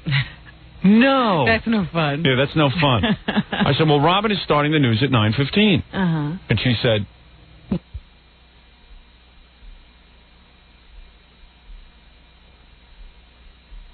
well, can't we sit in for the news? I said, yeah, but what fun is that for your friends? I mean, it's stupid. You could sit there and watch me do the news if that's what, gets you off.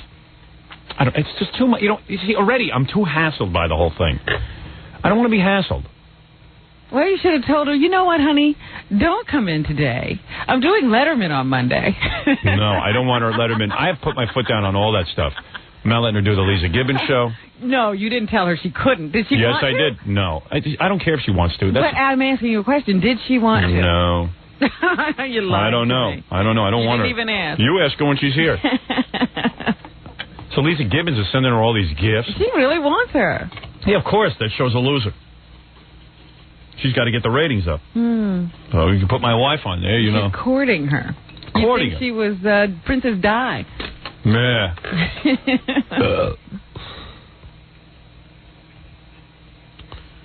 I don't know, man. And my wife's been running around all week, man, leaving the baby alone, you know, the housekeeper and stuff. I don't like it. I don't like what's going on. What are you talking about? She's there in the evenings, yes. Yeah, but she should be there more during the day. I'll take it up with her when she gets here. Huh. You don't like the mothering she's doing now? Yeah, she wanted a third kid. I want her there with the kid. You want to evaluate and critique her mothering abilities? Yeah, we'll see. We'll see when she gets here. I got to take a break. Have you been spending time? Oh, yeah, I'm home every afternoon. With the baby, I said, have you been spending... I check in on her. I'm a father. I'm not a good father. My wife's job is to... my job is to make a living. My wife's job is to raise the kids. You don't have children? No. I told you, when a child loses its mother... That's not the point. It's an orphan. That's not the point, Howard. I'm not a mother. I'm a man. I said, are you being a good father? No, not by your definition. I'm not. I check in with my kids every couple of minutes, and that's all I can do. That's all I can take. I'm a very busy man. Shameful. Oh, I'm going to be the old guy. Like, I'll be 90 years old, my kids all abandon me. Yeah, you be the guy in that Harry Chapin song. I want to be like you, Dad. You know I'm going to be like you. You'll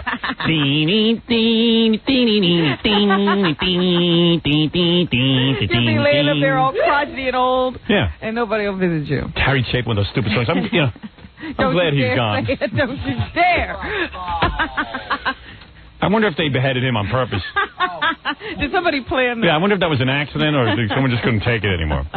A child was born just the other day. He was born in the usual way. But there were planes to catch and bills to pay.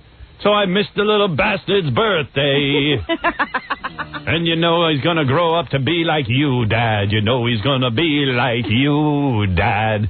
Was he Scottish or something? I don't know. You know he's going to be like you. Chapin, is that a Scottish name?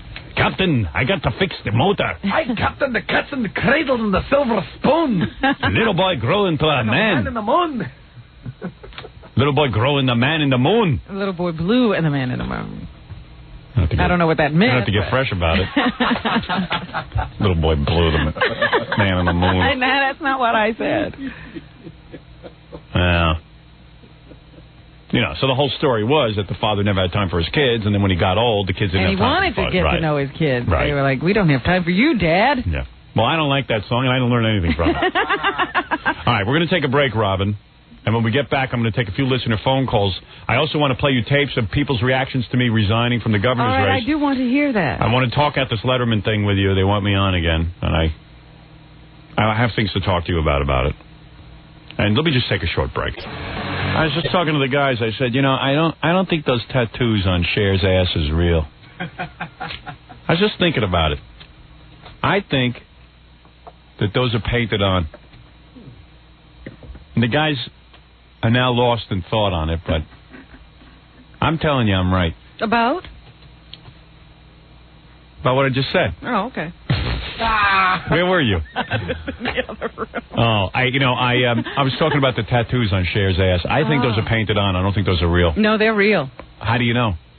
How do you know? They're always there. No, what, are you getting painted on every day? They're always there when you see them. When do you see them? When she's showing them. Right, in her video, when she wants you to see them. You think those aren't there? Right. I've seen her in concert. They're there. I don't believe that she laid down and had her ass tattooed on both cheeks to that extent. I just don't believe it.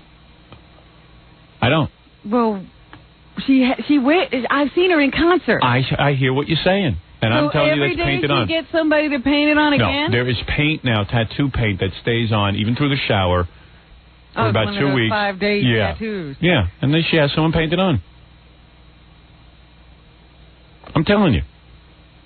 Well, what about that ugly chain on her? Oh, that's real. That ugly chain on... That is the ugliest tattoo. You know, I'm really into tattoos now. I've really been checking them out because I've been thinking about taking the plunge. But that is maybe the worst tattoo I've ever seen. Yeah. It's a big, it almost looks like, I don't even know what it is. It looks like a mistake is what it is. Yeah, it's really ugly. It looks like somebody was drawn on her arm and slipped. Yeah, I mean, it's just big and ugly and really unattractive.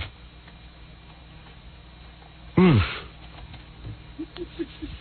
And she was supposed to keep going back to get charms added, and I don't think she ever did. Yeah, I don't think so. I think that was a big mistake. That's a bigger mistake than Sonny was. I was reading in the paper the other day, it said that Sonny is a Scientologist. Oh, really? Yeah. Maybe he'll marry Michael Jackson. What is it? Howard, were you talking to some guy on the air yesterday who, like a deadhead, who went to jail for counterfeiting tickets, and you told him to come here? No. No. Oh, okay. He thinks he spoke to you on the phone, and he's here for you. Well, why don't you just, like... Yeah. Okay. I don't know if I want to really interview him. You don't want to see him? No. He thinks he won dead tickets? No. He thinks he was on the air with you yesterday as a phone call. Oh, he does? And that you told him to come here. Aye. And he's here. He's got his guitar. Is he weird? You know, yeah. Is he dangerous? No, I don't think he's dangerous. I think he's weird. He was telling me how he got, he had to spend time in federal prison for counterfeiting County Crows tickets. I don't know if I want to deal with him. Are you in the mood to deal with the guy? He has this goofy hat on. He's got his guitar out there. It's been a crazy show. I mean, why would we want to stop the flow? He is sort of interesting. Yeah. Because like maybe I'm just like burnt out on all this craziness. If anybody was with us from the 6 to 7 o'clock hour, it got pretty wild in here.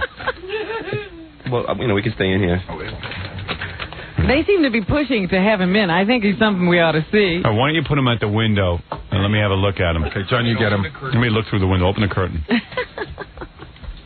Gary, you stand by the door. I just don't know. Gary can't even open blinds. All right, it's a tough job, Robin. The blind opening the blind. Good work, Gary. Gary opening the blinds. I open blinds and dial upside down faster than you've ever seen anybody. Look, he's all angry now. He's throwing his papers. He wants to get me in the worst way. That's why I stood over him. And he can't think of anything to say. He's all upset. Oh, God. I just put my fingers on the blinds and already I'm retarded. Oh, come on, Gary. You're funny. Only to you. All right, here comes the guy. Let's see. Oh, he's disgusting. Oh, that's John. That's him. All right, you just stand next to him and get ready to pounce. I got you. He's like a real whack job. Now, let him sit in the chair and you stand over there. Hey. Sit down here. How you doing? Sir. I'm all right. You think you spoke to me on the phone yesterday?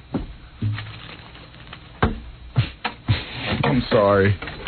You think you spoke to me on the phone yesterday? Yeah. When? When? What time? I don't know. It was really late at night. Do you think I called your house late at night? It wasn't my house, man. Where did you call? My partner's house, okay? I don't want to blow my cover. Okay. All right, that's cool. I understand what you're saying. You do. Listen, Howard, I'm not going to blow yours either, okay? All right. But I need money. You do? The company's left me out on a limb out here. Really? Which company? Oh, the what CIA? I'm talking about. Can I say the organization? Oh, this is an act. This is an act. Why don't you just act normal? I don't want you to act. Come on. He was acting much more normal in the lobby. Was he? Yeah. All right, This so it's is an act.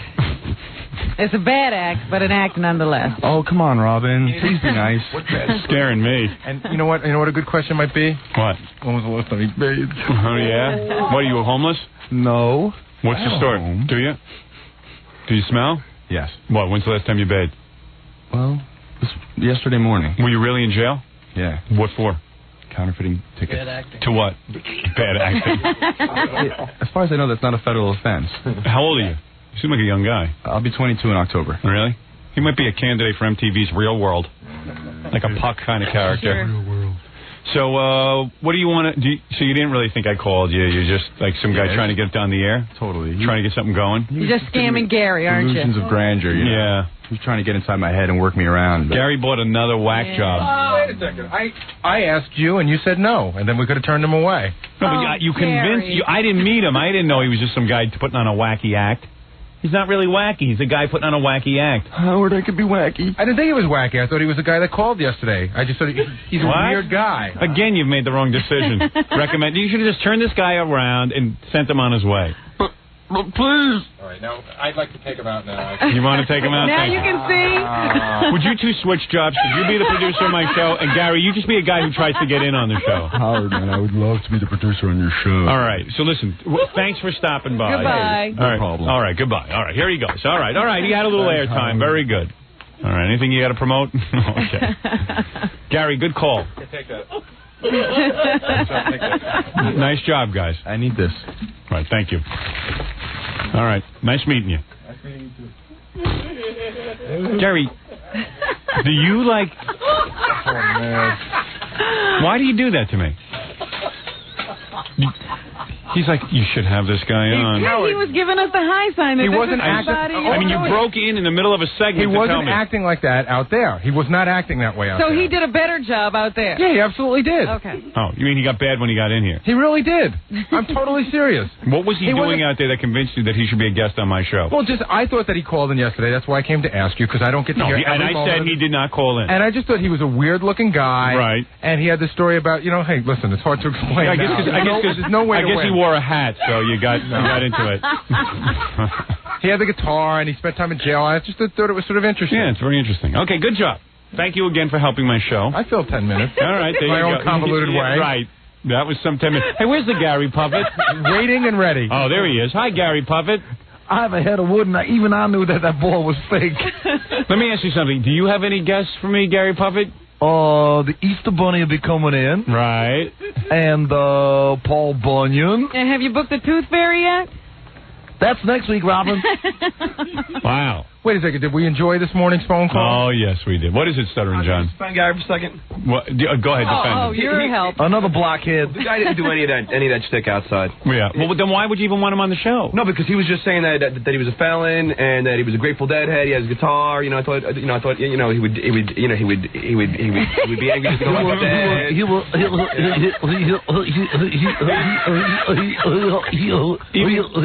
Even Gary Puppet is goofing on John. Look who's advising me on who would be a good guest. Stuttering John. It just, he was just another. I mean, he's a wacko anyway. Right. Do you think he was a wacko? Yeah, I mean, the guy was just like a goofy guy. What am I supposed to talk to him about? You gotta kind of think it through. Substance. What you guys got to do, seriously, Gary? I know you really want to be a real producer. Maybe one day you have, like when I quit radio, you're gonna have aspirations of being a producer. Right. You got to say to yourself, even if it's a snap judgment, what is this guy, and really, what is the angle on him? And we go through, Howard, we go through this There was a lot. no angle on the guy, so he's a goofy guy. We go through this need a lot, goofy guys and all day. All right, let me take a break. Can I just say one sentence? You know what? You'll never get it anyway. One sentence. Why don't we take a break? Why don't we take a break? Chances on this show. Okay. And there's Why a lot don't of we times take... when I just want to say one What is it, Gary Puppet? Wolf, I just have to tell you that Abe Lincoln canceled. He had a headache. He couldn't make it. All right. Gary's saying we take chances on the show. The chance we take is listening to him. I wonder if any point when he was screening this guy, if he looked up from his news day while he was sitting out there reading. All right, listen what I want to do. Can I just finish the sentence? What I would like to do, I would like to do at this point is take a break. I love you. And I would like to... I love you, Boo. I would like to listen to the tapes of people who stood... Okay. And commented on the fact that I resigned as governor. Oh, what's interesting about that? And Gary's always right on. He gets it. Right. And Gary will go out in the hall and wait for more kooks to show up. Thank you, Gary. Calm down. Gary's waiting to screen you. Yeah, Gary needs to screen you. Boss, Nicole Simpson was just here, but I sent her away. She didn't really have an angle. She was wearing a Band-Aid, though. All right, thank you. Well, you know what I always say? I'm glad I had a strong mother. And my mother had to be strong to raise a dumbbell like me. All right, thank you, Gary Puppet and Gary and Stuttering John and all my helpers. All right, we'll be back right after this. The race for governor will be a little less entertaining now that shock jock Howard Stern is out. Although Stern uses his mouth for a living, there's one thing he just won't talk about. York One's Carol Ann Riddell explains. So if you want to know how much money I make, screw you. I am never going to tell you how much money I make. With those words, Howard Stern dropped out of the race for governor. In March, the radio bad boy announced his run for office to the disbelief of many. On Thursday, Stern suddenly withdrew, saying he won't disclose how much money he makes, and that disqualifies him from becoming a candidate. Either I have to file and tell you how much money I make, I either have to resign, or I have to fight a battle in court. Well, it's been a very expensive fight. I decided I had to fight because I want to be the governor. It required a lot of time. I put the time in. I had countless meetings over this thing, and now I've lost. Reaction to his withdrawal was mixed, except among Stern fans who say the shock jock would have been a fresh alternative in Albany. There are only 2 days in my life when I've been more upset. One is when my father died in 1987, and one is when the Yankees lost the World Series to the Pirates in 1960 when I was 9.5 years old.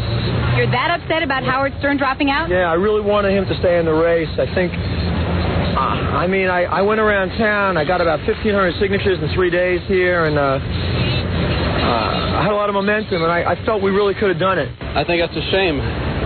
He brings issues up that other people won't talk about, and I think it would be good for the race if he stuck in there. But others say Stern's quasi-campaign was nothing more than a publicity stunt from beginning to end. I think it was about time. I thought it was so ridiculous that he even thought that he would even think that he would even make it. Really? He hates everything and everyone. It was ridiculous. He don't really care about, people's views. He's more like for himself than for the people. So I feel that, he wouldn't make a good politician. Stern insists he was a serious contender and a more open and upfront candidate than either Governor Cuomo or George Pataki. Open perhaps, but not necessarily on the issues that count. Has Mario Cuomo ever told you the size of his penis? Has Mario Cuomo ever admitted to drug use in college? Has he talked about the stains in his underpants and burying those underpants in his backyard when he was young? And this guy Pataki, has he ever shown you his face on camera? Much less his ass at the MTV Music Video Awards? Only I have done these things. But members of the Libertarian Party say that even such questionable publicity was good publicity for a group that generally gets little or no attention. Usually we're not even counted in polls. He's got higher in the polls than we usually get. So I think he has done phenomenal for the party so far. He's definitely helped put us on the map across the country. And I just would have liked to keep riding that wave.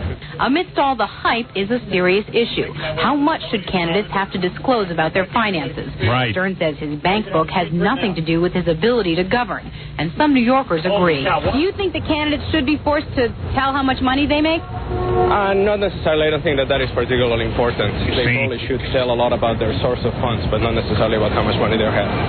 Right. How come that guy understands? That guy understands. How come he understands? Why isn't he the judge? Doesn't matter how much money you have in the bank. It matters who you do business with. Who is this judge, and why wouldn't he even entertain your suit? Some Judge Wapner or something like that. I don't know what the judge's name is, quite frankly. I don't think he gave it more than 10 minutes thought. That's my guess. There was no arguing before this judge, was there? No, not really. The judge makes a decision. There's no arguing. No, but you're nobody arguing talks. papers. You just look at the paper. Right, yeah. It's arguing in papers. So you don't even know how much he read. No, you never know. Tell how much money they make? Not necessarily. I don't think that is particularly important. They probably should tell a lot about their source of funds, but not necessarily about how much money they have. That guy can't believe how lucky he is just to get the vote, right? Somebody's asking him an opinion. Yeah. He loves this country. I think it's a good idea. Why? Because people, before they give the vote, they know which person they are choosing. I don't think any... What did that guy say? I don't know. He thinks it's a good idea to tell how much money you have? Because why? I don't know. Only in New York do you get that. You gotta play that. Yeah, I just couldn't get that. Yeah. Tower of Babel. Sit back in the cab. Funds, but not necessarily about how much money they have. I think it's a good idea. Why? Because people, before they give the vote, they know which person they are choosing. I don't think... What? Before they give the awards, they know which person they're choosing. What does that mean? It means that the guy has never once thought about the issue. Now he has a camera in front of his face, and he's just saying whatever pops into his mind, and he realizes halfway... He just puts words together. He realizes halfway through the sentence he doesn't know what he's talking about. That's the beginning and the end of the same sentence. Yeah, there's a guy who thinks you should have to admit how much money you have. But for no good reason. No, because before they give the awards, you should know who you are dealing with. I got to hear that again. About how much money they have. I think it's a good idea. Why? Because people, before they give the vote, they know which person they are choosing. I don't... Here where he goes, I think that's a good idea. She goes, why? And he goes, because that is... He's lost already. Yeah, he's gone. You know he's gone at that point. The Oh, why crap. did you have to... That's the time it took him to think up the awards answer. I would love to know what he thought he was saying. I know. I want to know now what question he was answering, because obviously it was not about you. I want that guy on the show. Before they give the award, we're talking about an election. I don't think anyone has to say how much money they make. Why not? Well, I just think it's a very personal question. It is. So far, Stern hasn't endorsed Cuomo, Pataki, or anyone else, but he says he's considering it. And the endorsement could carry some weight, because as much as other candidates may not like to admit it, there are a lot of voters in Howard Stern land. In Midtown, Carol Ann Riddell, New York 1. Carol Ann Riddell, that's the girl who asked me why I want to run for Pope. Remember I said now I'm running for Pope as a joke? That was her question at the news conference. I find at these news conferences, a lot of the reporters want to be me. They start asking comedic questions or what they think is comedy. I don't know why. They decide they have to be funny, too. Yeah. It's How weird. is going to be funny? I better be funny. Yeah, I'll ask a funny question. Why do they all of a sudden think if they're asking Einstein questions, does that mean they're now geniuses? No, only with me do they change. Oh, I'm going to be interviewing Einstein. I better ask him about physics. I better go out and get a physics degree. Right. I'm going to have to ask a really intelligent question. Let's see who's on the air here. Cleveland, you're on the air.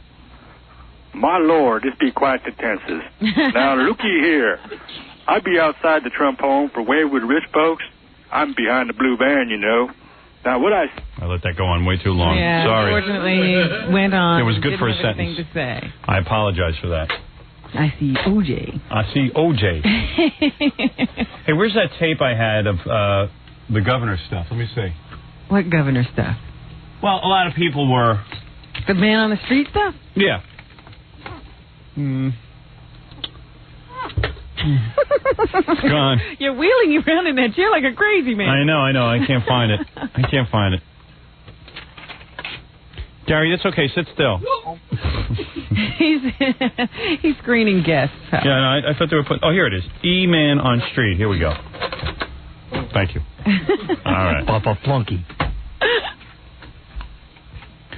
Howard Stern just announced he's not running for governor. How do you feel about that? I don't.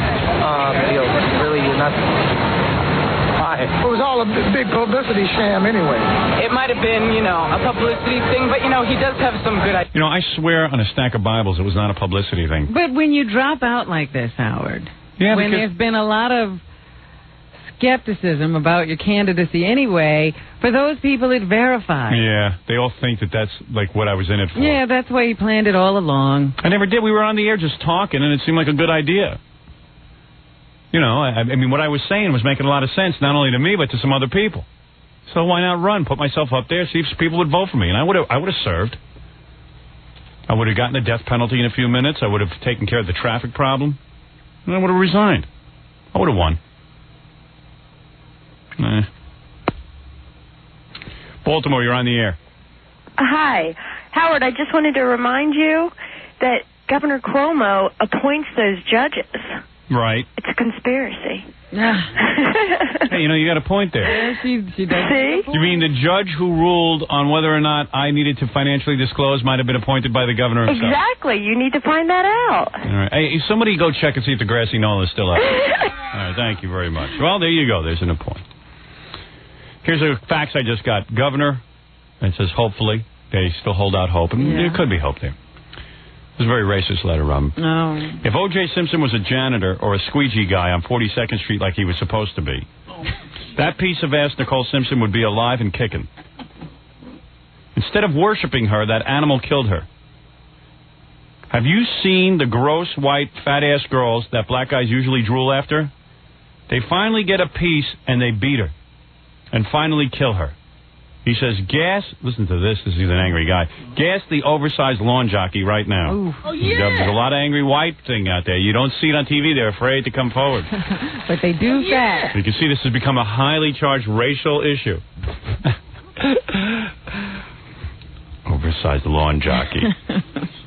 I won't even mention who signed. You saw who signed that. That was sent by Donald Trump. No. Oh, yes. Not. Well, What do you think it wasn't sent by Donald Of course Trump. it wasn't. What do you think of all this information, though, that Donald Trump and Marla Maples were instrumental in getting Lisa Marie and Michael Jackson together? I don't know what that's all about. I don't know. We'll have to call him. Maybe next week I'll have a phone Yeah, call he from him. should talk to us. Yeah. He's a matchmaker.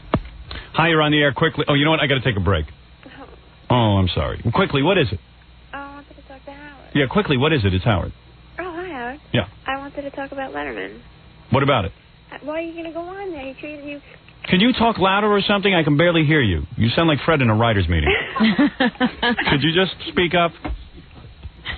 Hello? Yes? I just want to know why you're going to do Letterman again. He treated How old are you? poorly. How old are you? I'm 20. All right. Are you hot? Yeah. Yeah. Okay, that's the right answer. Do you weigh Summer, she's very hot. Do you weigh 108 pounds? Close. 105. 105? How tall are you? 5'2". 5'2", 105. Not bad. Bra size? B. Very good. C would be better. Can you wear a bikini? Song. Thong? And a lot of guys go wild at the beach when they see you in your thong? Sure. Okay, then he won't do Letterman. Now her influence counts. Are you hairy or are you just like almost no hair? I'll shave for you. Are you really good looking? Yeah. Did you ever model? Yeah, a little. Where? At Barbizon. Oh, you went to Barbizon Beauty School? Yep. Yep. Yeah. You're still a virgin? No. What age did you start having sex? I don't know. Forget? Yeah, I forget. Come on, how old are you? Like 16? No, I swear to God, I'm 20. No, I mean, how old were you when you started having sex? She sounds cute. 16. 16? Yeah. Ever have lesbianism? No. Ever have two guys at the same time? No. Ever have a black guy? No. I want that, though, but I didn't. What? I said I would like that, though, but I didn't. You'd like to have sex with a black guy?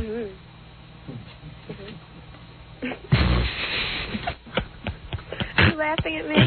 No. No, I'm turned on. All right, anyway, listen. What? What are you wearing now? What? What are you wearing? I'm getting dressed for work. So what do you got on? Nothing now. Are you naked? Mm-hmm. Rub the phone up against the flatness of your belly. Come on, just rub it. Go ahead, just don't even think about it. Just do it. Hold on. All right. All right. Okay. Go ahead, do it. I did it. She didn't do it. What's the matter? What do you... All right, who cares if she does it? I don't know what you get out of that anyway. Oh. You got pretty feet? Sure. Oh, man. Are you there? Did you hang up on me? No, I'm with you. Okay. So what, you don't want me to do Letterman? No, he treated you so mean last time.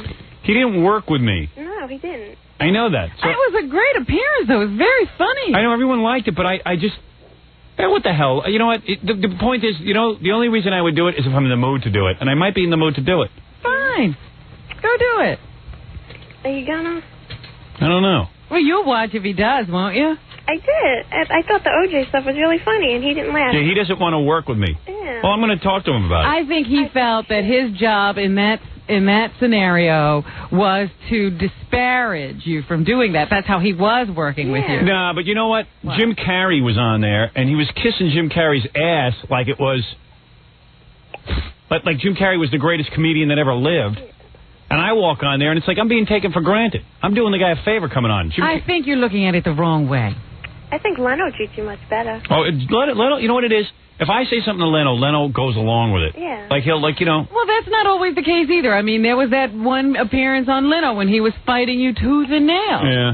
But I don't know. He was getting into it. He's begun to realize that he should work with you in a different way. Yeah. Letterman it's not the most respectful attitude he has towards you, but I think maybe Letterman's on drugs. him. Maybe it's the same day that he decided to put Tom Snyder on after himself. Yeah, you know what? I'll just do it because I'm in the mood to do it. Yeah, why would you be doing it because you like Letterman so much or he likes you so much? And plus now I'm running for Pope. Ugh, you and the Pope. So I might as well get out the word. You certainly can't qualify to run for Pope. I'm going to wear my full papal outfit. But you can't qualify to run. You have to be a cardinal first. Only cardinals get elevated to Pope. That's what I'm going to do. Gary, buy me one of those stupid cardinal hats for the Letterman show. Big purple one. Okay, I got to go. Do you really? Yeah. Are you going to hang up on me? Why don't you come in here and let me see you? I want to. All right, you want to hold on and Gary will book you for next week? Yeah. Okay. Okay. Yeah, hold on. Okay, thanks. I'd like to see what she looks like. Could put her on TV. Probably get her naked, too. She didn't say anything about that.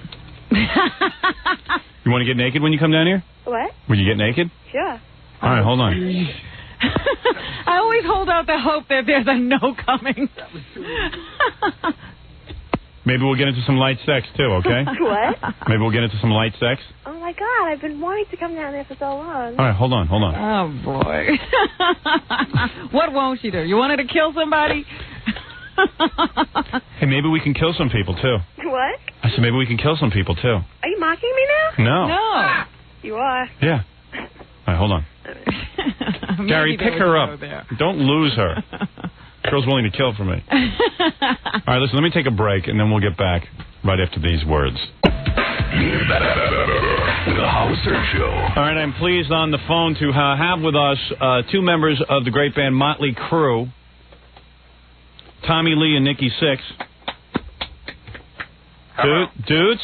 Yeah, you there? Yeah, is that you? Yeah, of course. Come in, Berlin. Who's that, Tommy? Tommy and Nikki. Where's Nikki? I'm right here. How you doing? Where's Tommy? Right here. They sound the same. These guys have an identical vocal thing. I know. We're really the same guy. Can one of you talk like this? We're sitting in the same room talking on the phone, and I go, this is getting out of control. Is that Tommy talking or Nikki? That was Nikki. That was me. You want us to announce who we are before we start? Yeah, say hi, this is Tommy each time. Or hi, this is Nikki. Hi, this is Nikki. Hey, so Howard, no. All right. So anyway, of course, Tommy's cool thing was that he was married to Heather Locklear. That was really very cool. It wasn't that he was the drummer in Motley Crue. But Tommy's problem was, that he's the drummer in Motley Crue is how he got Heather. Yeah, Tommy, being the drummer in Motley Crue isn't that cool. Being married to Heather is what was cool. Right. We just need to affirm that. Hey, let me tell you something, though. But Tommy, at first you start feeling bad that he lost Heather, and then you realize what he's getting. Did he lose her? No, I think you dumped her, right? You threw her out because you felt she was getting too old, right? Yeah, you're right. Oh, stop it. No, the old goods. This proves my point. Trade them in after they get 18? Yeah, well, no. Tommy knows what, Tommy proves the point that no matter how good-looking a girl is that you're married to, eventually you get sick of her. Is that right, Tommy? Tommy, tell the truth, right? Well, I don't know if that's true. It's just, That's what happened to you? Let him speak for a second. No, I'll speak for him. What happened to the marriage? I'll tell you what happened. All right, what happened, Tommy? Howard. All right, Tommy. Well, tell me exactly what happened. Couldn't you continue to use her and then just cheat on her or something? Because you're in a band, you could go around and just cheat on her. Well, now you're Mr. Popular. You're the guy who should be able to do that. He doesn't go anywhere. I don't go anywhere, and I have this guilt thing that I won't cheat on my wife. She knows it too. She's got me wrapped around her finger. I'm not like you, and Tommy doesn't care that he has to give up his money and stuff. Because Tommy had way more money than Heather Locklear. Because people are forgetting Heather was doing Swamp Thing and stuff like that. Right? Hey, that was brilliant. Come on. No, but come on, seriously. They pay a lot. Tommy, that cost you a fortune, that divorce, right? That's a negative. Are you divorced? Almost. Oh, you mean you're still married?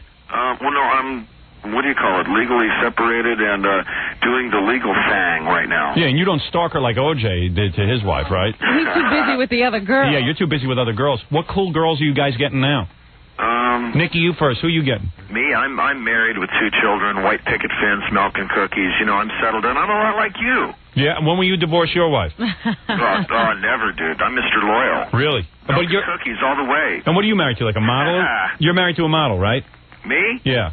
No, just a good old housewife. What is it, Baba Bohai? You know who Stuttering John says Tommy's with now? Who? Did you ever see that video that Warrant did for that song Cherry Pie? Yeah. That girl. The girl that's in the fire hat? That was the only good thing in the video. Exactly. You got that right. Tommy, how's she? Is that good? What's her name? She's really fun. Hey, Tommy, what's her name? Bobby? That's Bobby Brown, right? Yeah, could be. Oh, She man. was a spokesmodel on Star Search. You bastard. A spokesmodel. Son of a bitch. What's that like when the first time you nail a spokesmodel? Oh, my God. Tommy, are you nuts? Too specific. You know what? If you piss Tommy off during an interview, he'll curse and punch you out. Because I saw you on MTV when you got mad. That was good. Oh, yeah. That was fun. Those guys are really nice guys. Yeah.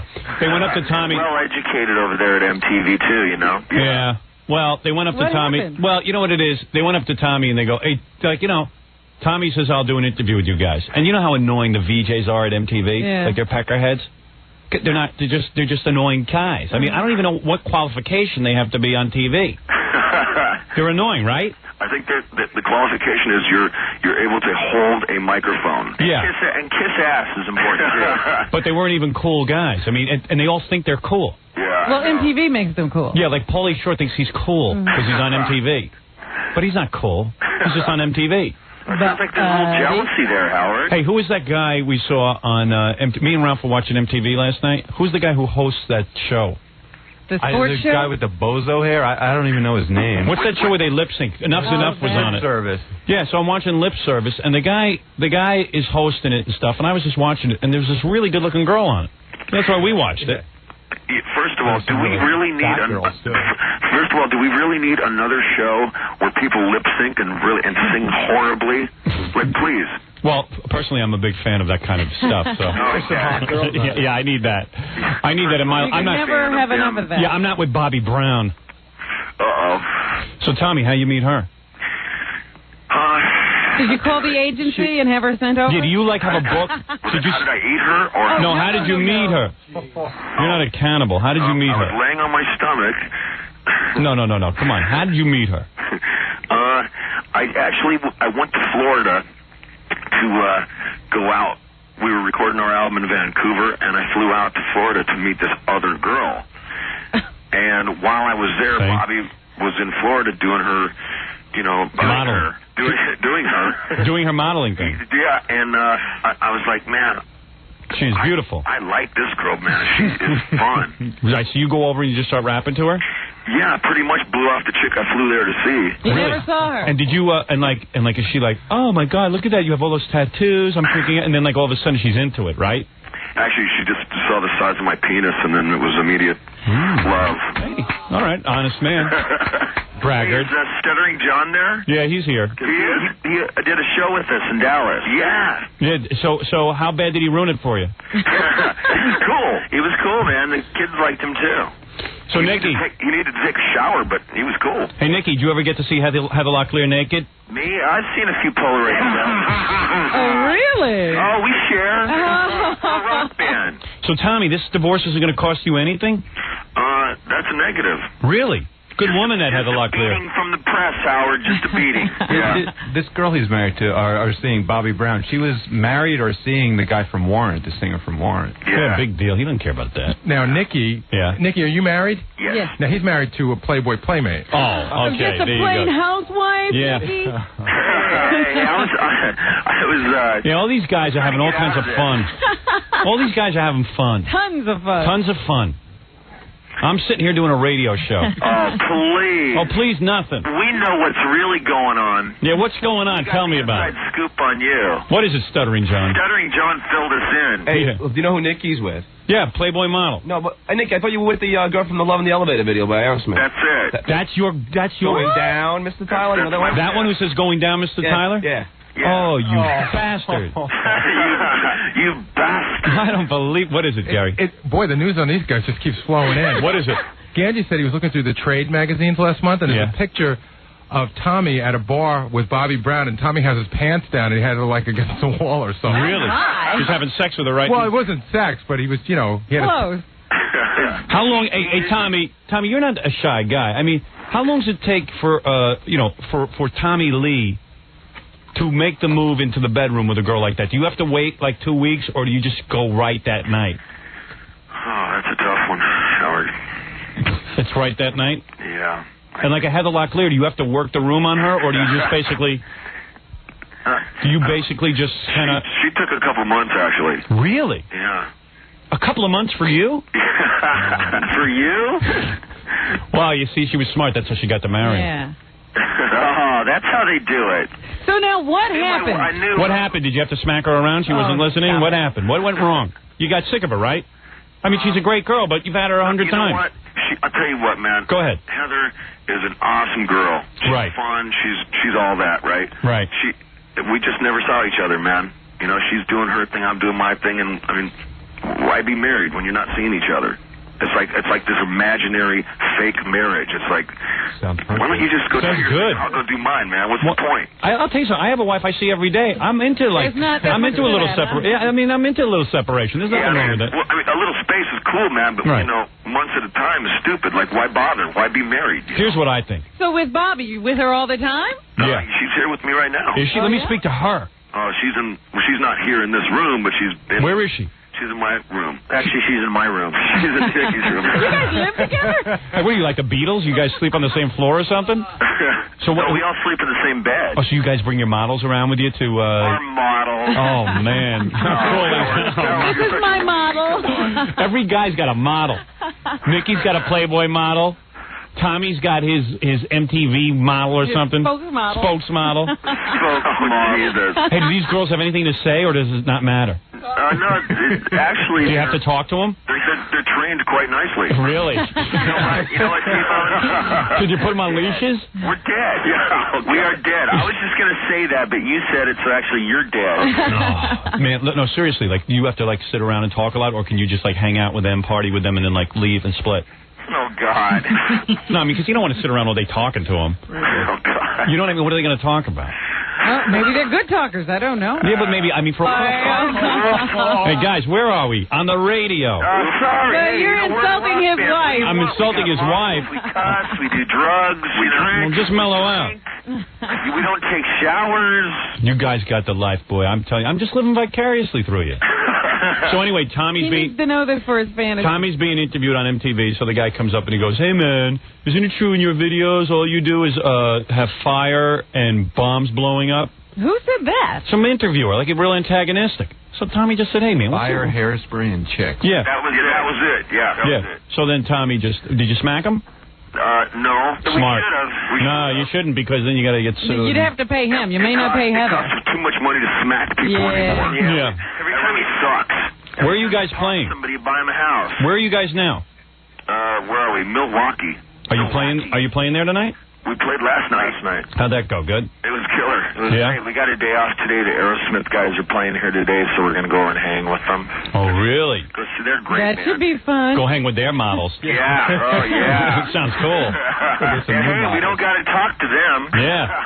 That's excellent. Do you guys hang with Steven Tyler and Joe Perry? Yeah, we've known those guys for a while. We recorded our albums in the same studio. There's two next door. Notice nobody hangs with the rest of the guys in Aerosmith, just Steven and Joe. Who even knows who they are? Yeah, who even pays attention to them? It's just like, yeah, we're going to go hang with Steve and Joe. I thought there was only two guys in Aerosmith. Yeah, well, there really are. Those are the two guys. No way, man. No, they're all cool, man. Yeah, they're all cool, but Steve and Joe are the dudes. Because we actually hung out in their dressing room with them. Yeah. And like Did Joe, they have babes? there were no babes there because it was like 5 minutes before showtime, and I'm standing there, and then like Joe's got a whole set of weights so he can pump up before the show and so he stuff. can be buff. Yeah, and Howard's probably walking around going, "Hey, excuse me, guys, is there any beer here?" No, not me. I didn't pull any of that on them. I don't drink either. You don't? No. Oh, God, I'm sorry to hear that. No, I just do like heroin and coke. Oh, yeah.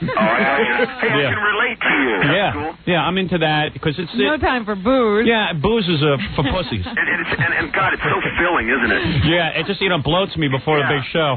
And he's worried about his physique. Yeah, heroin just mellows me out. we got to keep our girlish figures out here. That's why we do lots of drugs. That's right. Now, guys.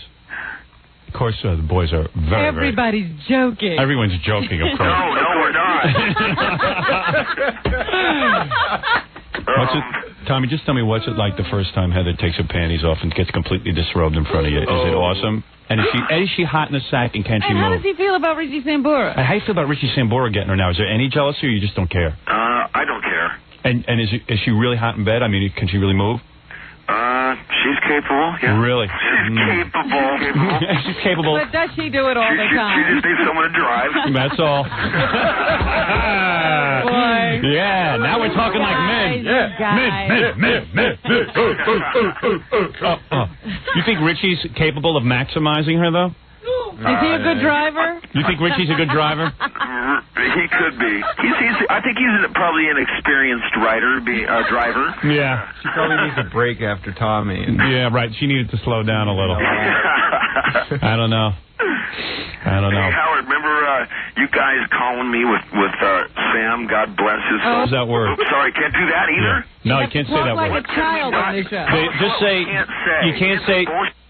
Well, I was with Sam Kinison. Sam was here. And we called you. Yes. And that was good. And I had a great time, but I don't remember what the hell happened. Yeah, I don't either. We should play that sometime. You know what? I'll play that sometime so you can hear it. I would love to hear that because I have no clue what I said. I'm sure those guys just beat you up. And I'm sure Sam was still up as well. Yeah, well, Sam really loved you guys, and you know, we loved him too. Yeah, there was a deep affection there for sure. Yeah, we had great times with him. It was he's a big supporter and vice versa. Actually, right before he broke, we wanted to take him out on the Girls tour.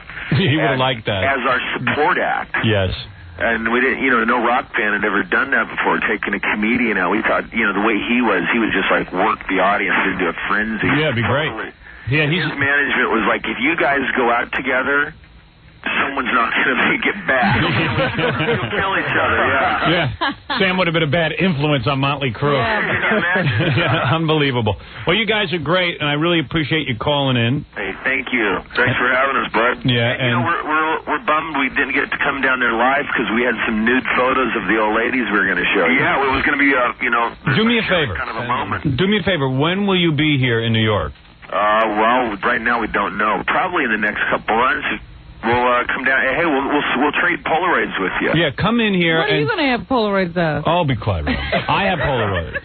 Do me a favor. I want to see one of Robin. I want to see Robin. I want to see Howard's wife. That's what I want. Hey, speaking of my wife, she's actually here now, so she's coming in next. Oh, cool. His model is here. Yeah, my model is here. Your model. My model. I got to get together with my model now, so I got to leave you guys. He's got to talk to her. All right, thanks, Tommy. Thanks, Nikki. All right, bro. All right. Bye-bye. Bye. The great Motley Crue, of course, checking in with us, and Tommy nailed Heather Locklear. Now he's nailing Bobby Brown. Now he's nailing Bobby Brown. What a life. What a life, huh? I got to get a band. There's a group that old Ralph envies. Yeah, let's have a collective sigh. Oh. Ralph, you better go. You know why Gary's... I'll know exactly why Gary's calling you out. My wife decides she needs makeup to come in here. Yeah. Are you making up all the girls? Yeah, I'm gonna fix them. Yeah, I can see they just called you out. They're getting nervous. We're in here thinking about girls, and my wife wants her makeup. She needs attention. All right, go ahead. Run out there and do that. I'll need Allison, my wife, to go Xerox her breasts and fax it over to Nikki and Tommy. That's right. You got to get those Polaroids together. Yeah, when the guys come in. Yeah, because they're going to bring pictures of their girls. I'm going to need some pictures of my girl. I'd like to see you go home with a Polaroid and do that. Yeah, honey, come on, back up. The lighting isn't good here. All right, we're going to take a short break. My wife is going to stop in with her Yenta friends, and then we'll throw them out. It's a tradition. Yeah. We have to do this annually. Yeah, let's do that when we come back. Robin, my wife stopping in. Yes, is she her... ready to come in? But they're lead-free. She makes sure the tips That's right. lead-free. Everyone here is out Maybe of you'll order. look at her. Girls, don't comment on where Allison is. You're all Jill, you're out of order. You're all out of order. Who made you God? This radio station. Okay, now. Come on, Jackie, give me some lines. Jackie, write something for my wife. I'm on my own. That's right. Anyway, my wife... Oh, we got a break for commercial? You have to stop berating for a moment. Yeah, anyway, when we get back, I'll tell you the history of this little party. Okay. And how this all came about. Well, you're the one who wanted to come in here. What do you think I do for a living, Allison? I talk about whatever's going on. She comes here every year. She's shocked after she comes in. She starts glaring at every year. And I'll get home. My wife will go, I really didn't like the way I was treated on the air today. I go, excuse me. I tell her every year, don't come. This is what I do for a living. I know. Everyone is always shocked by what I do for a living. This is what I do. I love it. I'm not. I'm You gotta- used to it already. Yeah, you're He's the same with you all the time. This It will doesn't be even change. You just memorize everything I do. This is the last year you're coming. Oh, he says that every year. We'll see you next All right, He was so excited that I will wrap up with my wife and her friends after these words. We're back with the Howard T-shirt. Listen. Yeah, it's a very big thing in her life. It's because already so many years. She has a celebrity friend, Right. and she's obsessed with it. Our children are best friends. Our children are best friends. Our children are best friends. Every minute. This is Gail's rap. Every minute. Gail has a daughter the same age as my oldest daughter. Our children are best friends. Our children are best friends. Our children are best friends. Because she only wants this association with Howard Stern. Now, I'm a regular guy underneath all this. I haven't always been Howard Stern, the big star. And I'm always shocked by all this behavior. Who would want to be friends with me? That's a good question. That's a real good question. Who would want to be friends with me? But now, suddenly, I'm a big success. So, all right, Gail, look. God bless you. You want to have celebrity friends? Now you got one. So, of course, it came time for Gail's birthday, and Allison said, gee, Gail, I don't know what to get you for your birthday. She says, oh, you know what I'd like? I would like to go. Am I right, Allison? Yeah. This was about 3 years. I would like to go to Howard's radio station. Has it only been 3 years? Yeah. No. Why? No, this has been more than 3 years. Because we came Fourth once year. and didn't go on the radio. No. We just Right. came. This is the Wait, how many T-shirts do we Girls, have? you know how to ruin a story. You know how to ruin a story. God love you all. Not a comedic bone in any of your bodies. All right, Howard. go All right, ahead. so anyway. Interrupt me with trivia. Interrupt me with trivia some more. That will not bore my audience. So listen to this, Robin. Go on, Master. Listen to this story. So Gail says, please, I would love to go to Howard's radio station for my birthday. Mm-hmm. So That's the present. The only present she wants. Allison talked it over with me. She goes, God, you know, she has such a hard-on for your station, and we'll bring it to the station. It'll be a great gift, and it won't cost us anything. Because you can't get Gail anything anyway, because her father owns Members Only, and he's worth like $50 million. So there's really nothing you can buy her. She's got everything. We wouldn't know what to buy her, because anything you buy, she'd say, oh, those cheap bastards. So, anyway. Right, because you have everything you could want in life. No. Yeah, I think so. She's as spoiled as... She's more spoiled than my wife, okay? Let's put it that way, all right? God. No, that's not nice. That's... All right. She's as spoiled as my wife. I'm sorry. That's right. I'm sorry, Gail. You're not more spoiled than my wife. My wife is right. And what's wrong with being spoiled? Nothing. You're a princess. And you deserve it. Now, listen to me. So, Gail says, I want to go to Howard's radio station. So, Allison goes, fine, okay. And Gail says, oh, could I invite some of my friends? So Gail invited some of her friends. It was a birthday party. And Allison brought Gail to the station. Great. It was a nice, fun now, time. I remember the first time there was a huge crowd. Right. Because it was all Gail's friends. Okay. Supposed friends. Now none of them are friends with her she anyway. had friends at that point. She had some friends. All right. Now I have no friends. Right. So, that was the first year. Yeah. The second year, it was, Allison said, well, what do you want to do for your birthday? And Gail was kind of like, well, aren't we going to the radio station? Oh. So then my wife starts coming home, I don't know, I don't like this. No, I think I did Gail it doesn't again. appreciate it. I think I did it again the second year. All right. So my wife does it again the second year. And again, Gail's friends and Gail's father calls up on the radio. It's a whole Gail thing. And my wife is feeling like, oh, my God, Gail got all this airtime. And I didn't get any. No. Yes, you were getting upset. It wasn't a jealousy thing. It was like me and Gail were having a thing. No. Elise, right? I'm not sure. I really wasn't here. I've never been invited before. All right. Yeah, well, because you're not Gail's friend. That's right. All right. So anyway. No, it had nothing to do with a jealousy about the air. It was just like, enough already with this. We did it with this pressure and this expectation. Right. Okay. Allison would have even brought Gail to the stage, but why does it have to be for her birthday? Why does that? Why can't we just? It's getting to be a regular thing. Mm-hmm. So now by the third year, my wife's really in a tizzy. She didn't want to do it. Because it's coming up and... Because Gail expects it every year. It's no longer special. Now, Gail, meanwhile, she don't know what's going on. Does she care that Allison's going through this aggravation? No one even knows Allison's going through aggravation. Who would care? Well, who cares? And then my wife would come to me, do you think we should have Gail? Sometimes you get hoarse. You hate when I do it. I'm just kidding. Come on. Have a sense of humor. All right. Oh, boy. I would like to have a sense of humor. Right. So at this point, my wife said, do you think we should have Gail? So I said, look, Do what you I want. don't care. Do what you want. You want to have Gail? It's fine when we have Gail down to the station. I don't care. Oh, I wouldn't leave Gail and then every out. minute, do you think we should have Gail? Do you think we should do it for her birthday? Do you think? And I'm like, I don't care. I don't care if Gail and your friends come to the birth. Come to the radio station. I don't care. Leave me out of the decision. I don't want to know about you and your friends.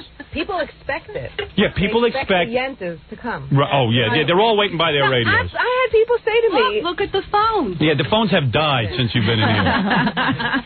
You know, you act like we discussed this 100 million times. Oh, it's a full, more than, Twice. it's a full week before, and it's also during the year. What should she do? Should we have Gail again? So this year my wife decides, I'm not bringing Gail for her birthday. I'm bringing her the week after her birthday. No. So wait a second. What do you mean, no? Yes, you did. You told me this. All right, but This it was the wasn't decision. calculated. Last week I couldn't bring her. It wasn't calculated. I just said I'm not doing it for her birthday. Right. So meanwhile, That it is was for the her idea. birthday, right, Gail? It's not. Well, this could be her present. This is her She's present. on the air. Right, fine. Believe me, it's her present. This is what she lives for this. She'd rather have cancer than not get on the air. All right? God forbid. Right. Happy birthday, Gail. And the lovely birthday. Get closer to the microphone if you're going to put on that phony voice. Lovely birthday. Good. Okay, great. Can't she talk normal? So wait a second. If you want to do this again, you have to talk normal. So anyway, my wife now Again? gets in a snit every time she has to do this. She gets crazy from it because now Gail and her friends and this and that. So my wife said this year, Gail is coming down, not for her birthday, and I'm inviting my friends. Oh, so Gail didn't invite anyone this year? No, I didn't. Well, even none of know us I are her was friends. Right. Elise doesn't hardly know Gail. Elise doesn't even like Gail. And Jill doesn't like Gail. I know that. Right, Jill? No, I didn't say that. Well, you can be honest with the radio. It's all right. No, that's not true. All right. That's not true. And Vicky Oh, dear. Vicky likes Gail for her pool. Setting them up. What? They're going to have lunch after this? What? They're going to have lunch after this? Oh, yeah, it's going to be totally I'm ruined. going to You're going to work? I'm ruining everything. Wow. We all know he's kidding, so it No, doesn't I'm matter. only kidding. Vicky doesn't love Gail only for her pool. She also has a tennis court. I noticed that everybody said, no, I love Gail. They just said, no, I didn't say that. Oh, all right. All right, so everybody likes it. So anyway, so we kept...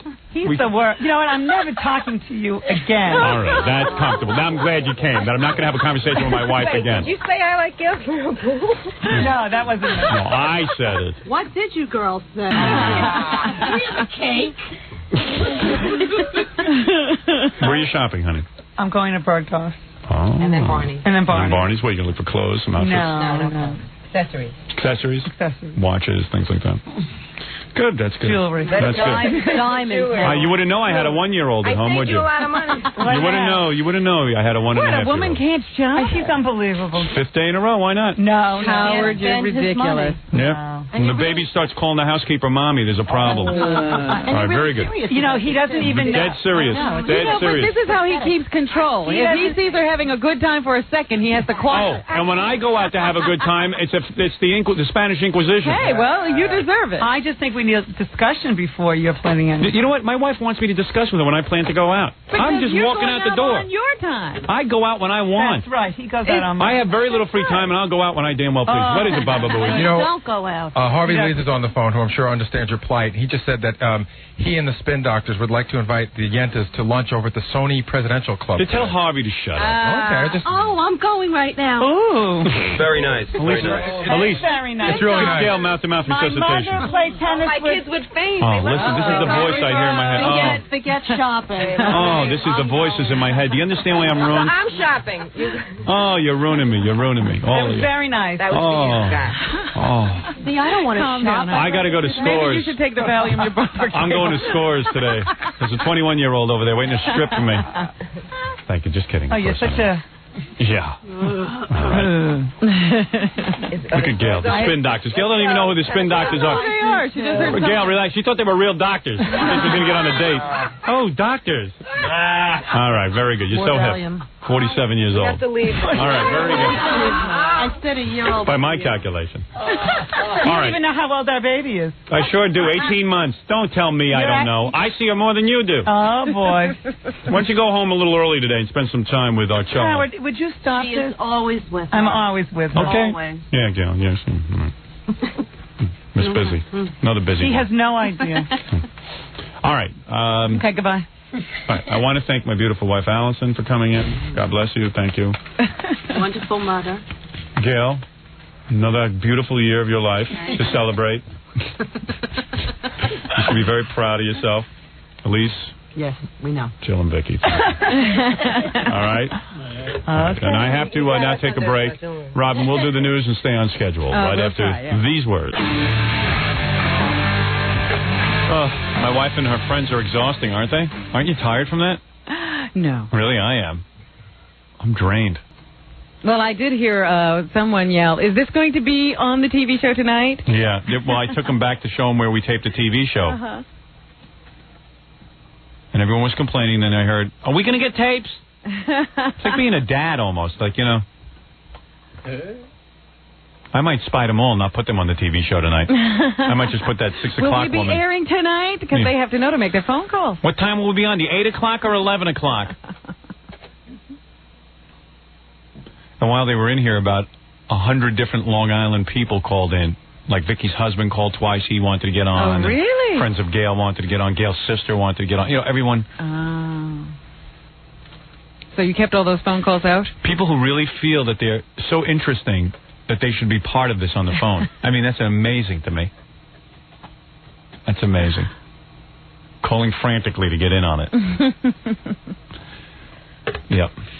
Well, you got a little peek at my life, and now you know what I do on weekends. Now everybody's happy with their lives. Yep. That's a good gift you gave to all of us. You know, I find myself at times being jealous of Ralph's life. Isn't that crazy? I sit there and go, that bastard, he's probably having a great weekend. Doing whatever he wants. I wonder what he's doing. Yeah. And you just imagine him in different scenarios. Yeah. Robin Puppet. You'll see the Robin Puppet on E! tonight, I'm sure. Let's see what we're talking about. The Robin Puppet. Oh, you tell me sometimes you go home and you look at your lovely family and you think of how lucky you are. Yeah. When have I ever said that? I made that up. Yeah. Sounds good, though, doesn't it? Yeah. Oh, I'm having a good day. All right, let's do the news. Let's stay on schedule so I can get home quickly. Well, you know what? I'm glad that it's time to do the news, because I've been sitting here all day wondering if you were just lying to everyone. It says here in the Daily News that it wasn't the money that got you out of the race. Yeah, I saw that article in the Daily News. I didn't understand it. It was not the money. They say here that you don't have to do full disclosure in New York. Where does it say that? It says it right here in the paper. Who wrote the article? Says, well, why didn't I show him the form? Frederick Dicker wrote this article. Wait, I didn't see that article. I just saw, what's his name? I will read it to you. Yeah, go ahead. Howard Stern repeatedly misrepresented New York's campaign finance disclosure law yesterday in order to justify quitting the race for governor. But why would I want to quit the race? This is in the Post, not the Daily News. But wait a second. Let's go by the premise. Why would I want to quit the race? First of all, even if I was not telling me, you're not fully disclosing to me, obviously. Even if I was in the race for publicity, why would I want to give up all that publicity? I don't know. They say, well, they do have speculation as to what it is that really forced you out. What? They say their best guess is that it was the Federal Communications Equal Time Law. No, because I talked to the station about it. They would give me the 4 weeks. All I would have needed was 4 weeks off. It would have been worth it just to see if I won governorship. And I was doing it right. I was allowed to talk about it as long as I wasn't a bona fide candidate. I still wasn't a bona fide candidate till August 30th. Until you got those signatures, right? August 30th was no, the excuse me. For the signatures? No, I wouldn't be a bona fide candidate until October, mid-October. Uh-huh. August 30th was the date for filing financial disclosure, and the signatures didn't have to be until... They had to be filed by, I think, the end of August, but they wouldn't declare me a bona fide candidate and check it out until October. So why wouldn't I? The guy's crazy. That's slander. Well, let me go on, because you obviously don't understand the disclosure law. All right, go ahead. Tell me what. First of all, it doesn't make sense. Why? New York's 5-year-old ethics law. Go ahead. Requires neither full disclosure of a candidate's income. No, it doesn't. Nor disclosure of the amount of money a candidate has in the bank, according to state officials. Wrong. Hold it. Yeah. Candidates are instructed to disclose their earnings by category, not total. Right. Look. Category F, the highest category, and the one certain to have been covered by Stern, is $250,000. $250,000 right. or more. Now let me explain it to you. So even if you had $10 million, right, you still would have just checked Category F. Right. Now that is wrong. If all I had to admit that I had more than $250,000, I would gladly do it. The point is not finance. This guy doesn't know a thing. I challenge him to come on the air with my attorney and my accountant and the people I spent a fortune paying on this, and I will prove him wrong every step of the way. What it is an approximation. If you own a bond, Robin, you have to write down each bond and whether it's worth more or less than a certain amount of money. If you own a stock, you have to list the stock and put it in a category. Based on these categories, once you list every one... There's categories for everything, every stock. Yes. Every bank account. Yes. Your salary. Yes. The cost of your home. Yes. Really? Yes. Oh, Dicker lied to me. Dicker is way off. Dicker doesn't know anything about it. I filled out the form. I sat with people, lawyers, accountants. There's no way around it. A guy like Dicker would take my form and know exactly what I had. Oh, please. And first of all, his whole premise doesn't make sense. I really wanted to get out of it, not because of the financial disclosure law, but because of equal time. So why wouldn't I get out in October on equal time and keep the publicity going? Well, he says in his headline here, it couldn't have been the money. It's slander, because it was the money, and that was the only reason I got out. Period. End of sentence. And I don't care how much guys like Dicker sit and try to figure out my motivation in life. My motivation was to be the governor. I had worked out the equal time thing with my employer and everybody else. I had a financial disclosure problem. I looked into it. I hired attorneys. I tried to sue over it. And I couldn't get around it. Plain and simple. The guy doesn't know what he's talking about. That's out and out slander. Dicker doesn't know a thing. This is why you can't trust the newspaper. If you read that newspaper article, you would swear. And how could you even buy into the premise of that article? Well, when he explains the financial disclosure law in the way he did, it does sound that way, doesn't it? All right, so let's assume he's right for a second, which he's not. Let's assume he's right. Well, why would I get out of the race then? I don't know. It doesn't make sense what he's saying. They're just guessing there. They say there's obviously some other reason. It could be the money. I was at 18% in the polls. That's exciting as hell. Makes me a political force. That's bigger than Ross Perot was. What? Why wouldn't I stay in? Of course I'd want to stay in. I could have been the governor of New York. How weird would that have been? Very. It would have been the single greatest thing I'd ever done. You don't think I wanted that? I want to do it. I still want to be the governor of New York. That guy's a fool. Dicker. He's a fool. He doesn't know anything about what he's talking about. I tell you what, Dicker, you fill out the financial disclosure form. I'll figure out what you make. It ain't hard. It's not as simple as declaring box F, I made more than $250,000, and that's the end of it. It just doesn't work that way. Believe me, it doesn't. If you want, fill out the form. Bring me. I know who your accountant is. In fact, you know who my accountant is. We got the same damn accountant. Go have him fill out the form and have him hand it to me.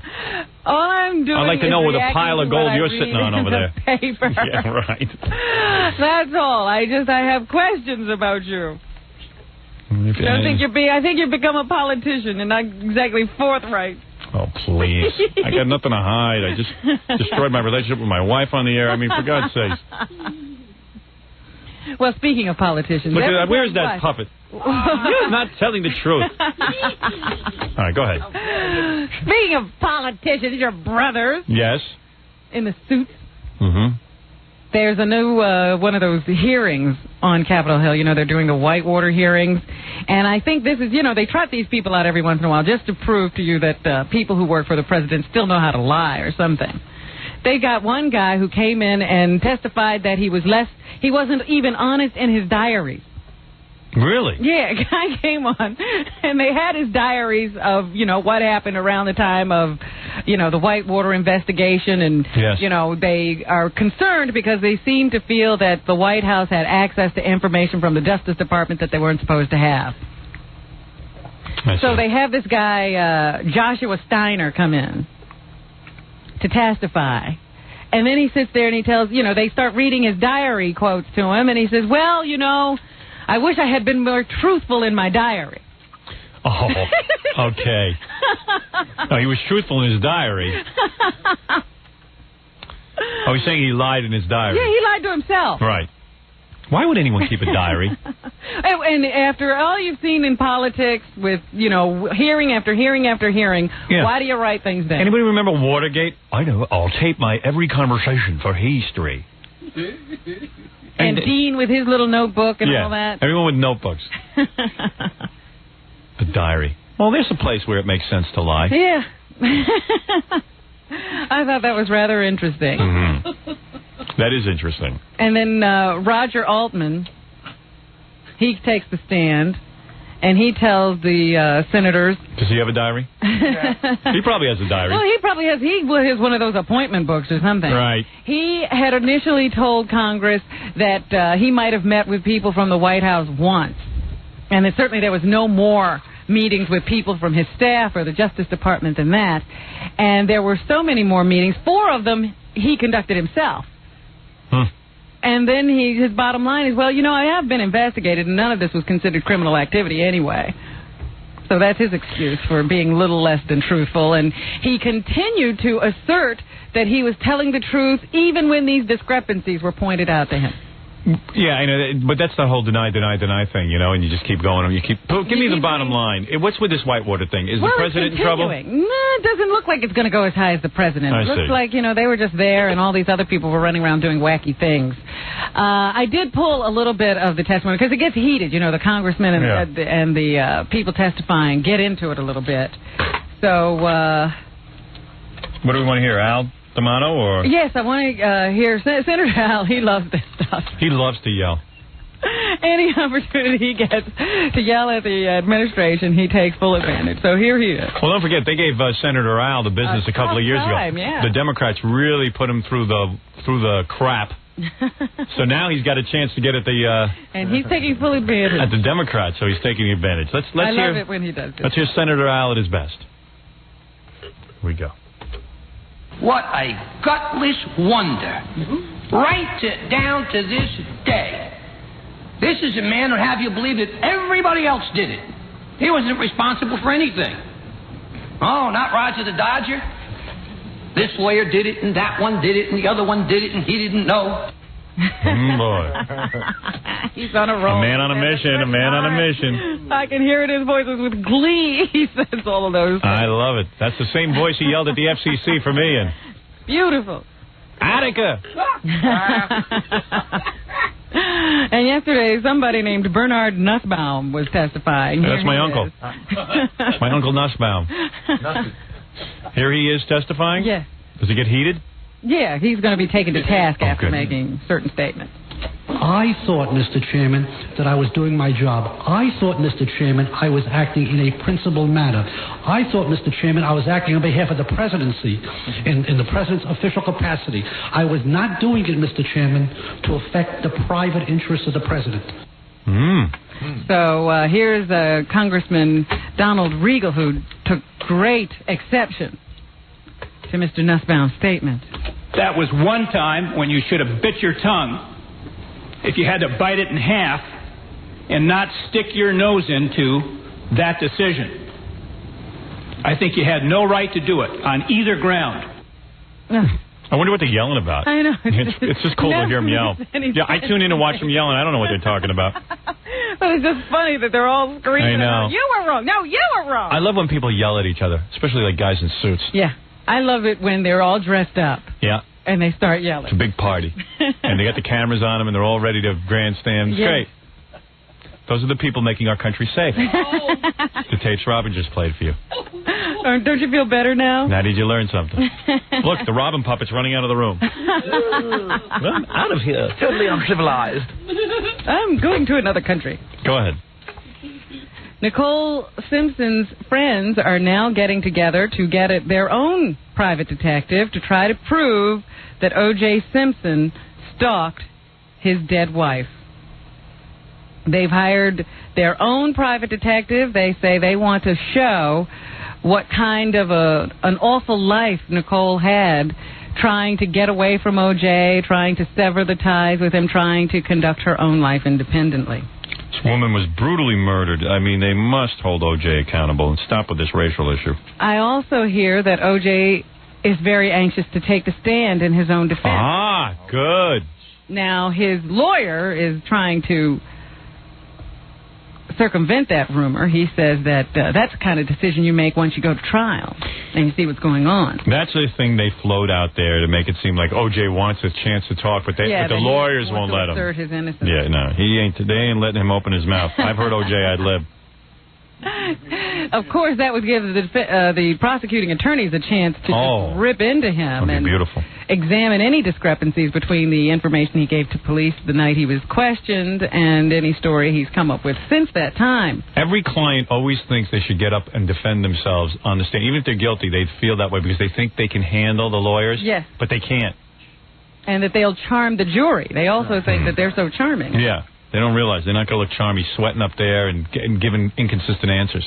There's also speculation that O.J. and Nicole were living together just weeks before this murder, and that within a week of the murder, there was an incident in which O.J. roughed her up. I see O.J., and he looked scared. He'd be very nervous. He'd be very nervous. I see O.J. Slouching. And he'd be slouching down. I really can't hear. There'd be a lot of confusion. There's a lot of commotion. Commotion. Yeah, you got that one memorized. I love that. Yeah. My favorite. How am I going to memorize my movie script? I don't know. You can't remember it. I can't remember a line. Governor Cuomo has jumped into the controversy surrounding the murder of little Megan Kanka, the 7-year-old girl who was killed by a known child molester who was living in her neighborhood. Did you see Cuomo on TV talking about me? No. I'll bring it in on Monday. Yeah, I missed that. They said, well, how do you feel Howard Stern dropped out of the race? You know what he said? What? Well, he definitely had me beat in the hair department. That's funny. I thought that was kind of funny. He definitely won in the hair. He had the hair vote. Yeah, he was ahead there. Yeah. Governor Cuomo said that he'll push for a law to tell parents when there's a sex offender in the neighborhood. Yeah, well, it's about time. Got 12 years to do that. Yeah, and it's perfect timing, too, don't you think? Everybody comes awake. What about before a child dies? We are so nuts in this country trying to protect freedoms of these child molesters and these child murderers that we go overboard in protecting their rights. It's just at some point we just have to say, maybe the guys who framed the Constitution don't know what they're talking about. They weren't thinking about these kind of people. Yeah, people didn't go around murdering children back then. Well, maybe they did, but they weren't thinking about those people. They were thinking about reasonable people when they wrote the Constitution. Jacqueline Kennedy Onassis' headstone will be carved from the same quarry as the stone used on President the Flintstones. Kennedy's grave site. They should make it in the shape of a pillbox hat. I don't know why that's so interesting or important. I know. Well, they're going to take There's a big story in the paper about that today, that it's going to be the same company that did Kennedy's gravestone. Is it from the same rock, they're saying? No, they're just saying it's the same quarry. Oh. That it's a big hole in the ground. They got to go get the granite or whatever it is. Yeah, why is that a big story? The same quarry that they'll get that stone from. I'm glad you questioned that. Because I read it in the paper and I go, oh, boy, look at that. That's important. We're out of our minds here in this country. God. They're still speculating. What name will they put on his... Jackie Kennedy will be buried on the same planet as President Kennedy. Wow. Page 1. And they have decided on the name for the reservoir. It will be called the Jacqueline Kennedy Onassis Reservoir here in New York City, the reservoir in Central Park. Mm-hmm. They are going to name it in honor of Jackie. She jogged around it many times. That sewer I jog around, you think they'll name that after me after I'm gone? No. Oh. All right. Michael Jackson and Lisa Marie Presley are going to... Well, it's Lisa Marie Presley Jackson, excuse me. Please. And I see they're using a hyphen, so it's Presley-Jackson. Sirianni Motley. Cougar Mellencamp. They are going to perform together at the Elvis Tribute on October 8th. Now, is she a singer? Yes, they say she sings, and she has a voice similar to that of Bonnie Raitt. I'd rather they... Oh, yeah, right. I'd rather they perform sexually in front of the crowd. That I'd like to see. Yeah, prove that they're really married. I believe she's a singer before they could prove that they're sexually together. I saw a story on one of the tabloid shows last night that Michael Jackson and Lisa Marie went to a restaurant together. Oh, yeah? An Indian restaurant.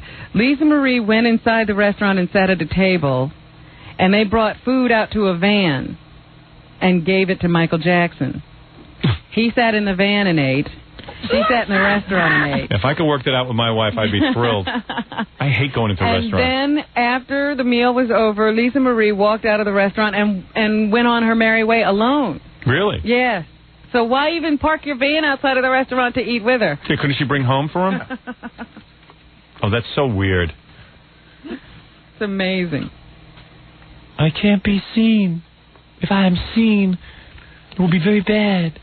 Well, it's hard to eat through a mask. Yeah. If I am seen, everything will be bad. You must go into the restaurant. Everything must be a whole negotiation. Lisa Marie. Well, here's how we'll do it. First, we'll sneak out of the Trump building. Then we'll get in the blue van with my 5 bodyguards. Then we would do what we would do is sabotage the press in their efforts to see me by sending out a blue van first. And there'll be 3 vans, and then they'll have to find me. Then, when we get to the restaurant, you'll go in, I'll sit in the van, and then you bring the food out to the van. Then you go in and eat. It's like you're alone, and I'll eat in the van. But I don't want to be seen, because if I'm seen, I'll melt. I don't want to be seen. If I am seen, everything will go wrong. Because then everything will go wrong. I'll lose my powers. My powers. Michael Jackson powers. And then, after we eat, you'll go out in front, and if they photograph you, you will tell them that we have a normal marriage. All right? You got that? Thank you. Over and out. Thank you. Everybody ready to go? I'm sure they have to coordinate with walkie-talkies and everything. What's more weird is we're all interested in this crap. I don't walk away from the radio when I hear you talking about it. Anything also else, Rob? in the news, Yes. a man, a Russian immigrant to this country who was living at a homeless shelter, decided he couldn't take it anymore. He was very despondent, according to friends, because he had no home to provide for his little 7-year-old daughter, so he decided to kill himself. And I guess he must have told his daughter before he did it. Honey, I'm going to go kill myself. And try to be well-adjusted the rest of your life. Yeah. Be brave, be strong. But, you know, I guess she wanted to try to talk him out of it, so she followed him right to the window and was clinging to him as he jumped out. Lovely. So he fell. He fell and... Was he watching Superman? Killed himself, no, and his daughter was injured because she went out with him. She went out with him and fell on top of him. Yeah. She has a broken wrist and a broken ankle and some internal injuries and several cuts. Sounds like Fred after his bachelor party. No one to break my fall. So, just a strange... You know, you usually don't see stories... People usually just kill themselves by themselves. This guy had an audience. Stop it, Jackie.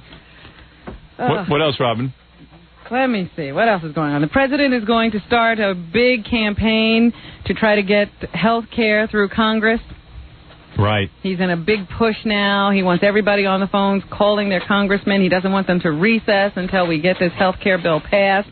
It's a do-or-die time because Senate Republicans are trying to stall. They don't want to do it right now. So we'll have to see. Will the president win this one?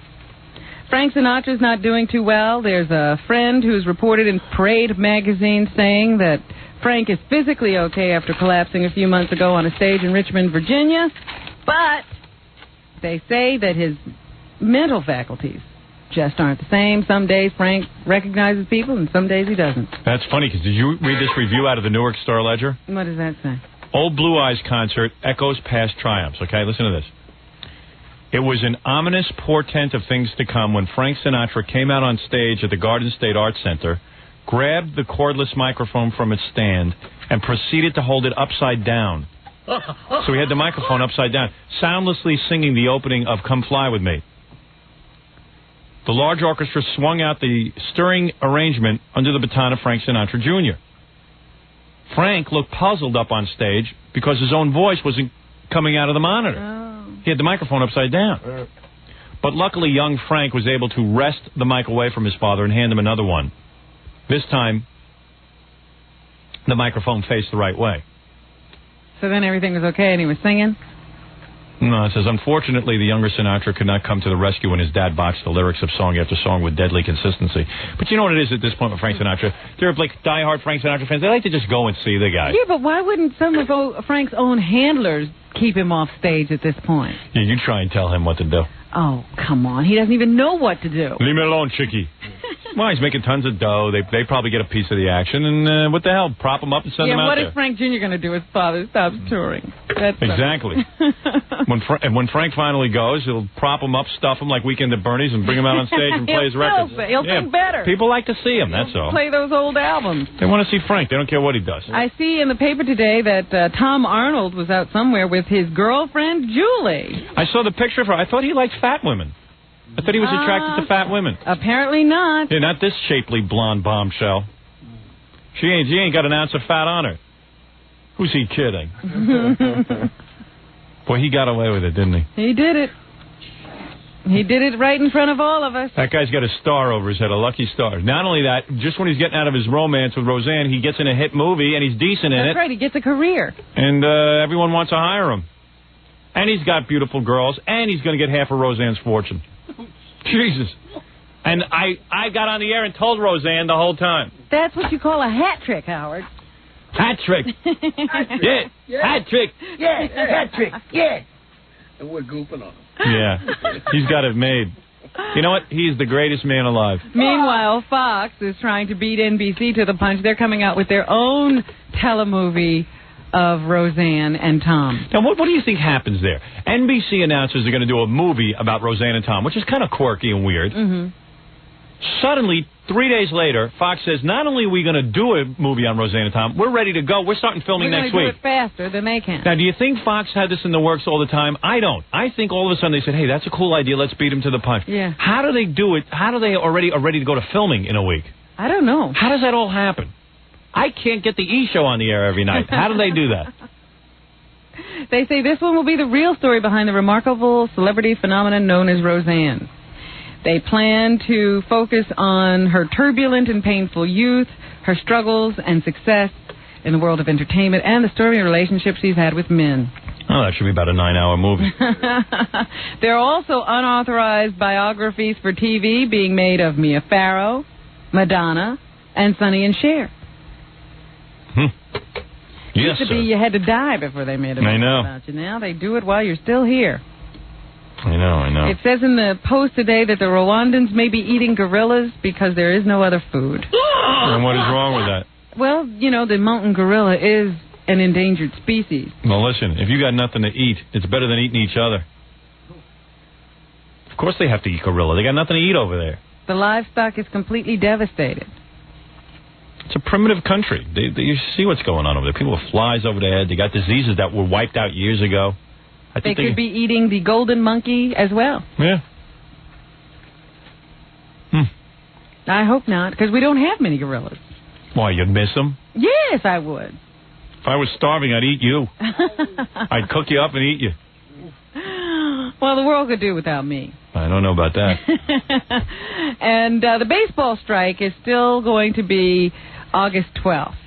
The players were threatening to strike yesterday or earlier because the owners are withholding a $7 million pension payment, but the owners say that's part of a contract and they're not obligated to pay anything until they're negotiated with in good faith. Send the owners over to Rwanda. Let them eat them. That's next. So it looks like there is going to be a stoppage of the baseball season this year. And it looks like the Zodiac Killer has returned, Howard. The Post says that the Zodiac gunman has written to them again. Remember that guy from a few years ago? Went around killing people. Yes. And he always knew their sign, and he killed everybody 21 days apart and the whole thing. I remember that guy. 21 days apart. Well, he just wrote to the Post again. Dear Post. Detailing a new string of shootings that go from 1992 until just very recently. And he's still chastising the police for not being able to catch him. So they're verifying these murders now, and he seems to know the victims, their whereabouts, Poor O.J. sitting there going, you know, I was supposedly they think I did these 2 murders. Killed. I'm in jail, and the Zodiac Killer's still out having fun. Yeah, and he's going, yeah, at the Right. police. There you go. Because they can't find him. Zodiac Killer. They should never name these guys. Do you think that feeds into the whole thing? Yeah, Zodiac Killer. And finally today, Airheads, the movie featuring Stuttering John. He has a song on the soundtrack, I think. And Yes. he does a cameo in the film. Does he? Yes. Oh, I didn't know that. Yeah, he has a cameo in the film. Opened, getting some mediocre reviews. Really? I don't think they review Stuttering John. I saw one review. They had like 3 stars. Really? Yeah. I didn't see that one. Oh, there it is, right there, 3 stars. Yeah. Well, it's getting mixed reviews. Then. Right. And The Little Rascals Real bad. opening today. And I've seen mixed reviews of that one, too. Yeah, that doesn't surprise me. I don't know how they were supposed to remake The Little Rascals. The funny thing about the Little Rascals was the black kids with all that racist crap. Oh, is that the only thing that was funny about it? Yeah, of course. Come on. I wish I had a watermelon. They're not going to put that in the politically correct. In the new version of Little Rascals, the black kids are telling the white kids what to do and beating the crap out of them and then bossing them around. I think that's funny. That's not funny. It only got 1 star. I saw 2.5. Oh, Miss Crabtree. You know, those kids were funny. They were also, some of them were a little retarded, some of those white kids.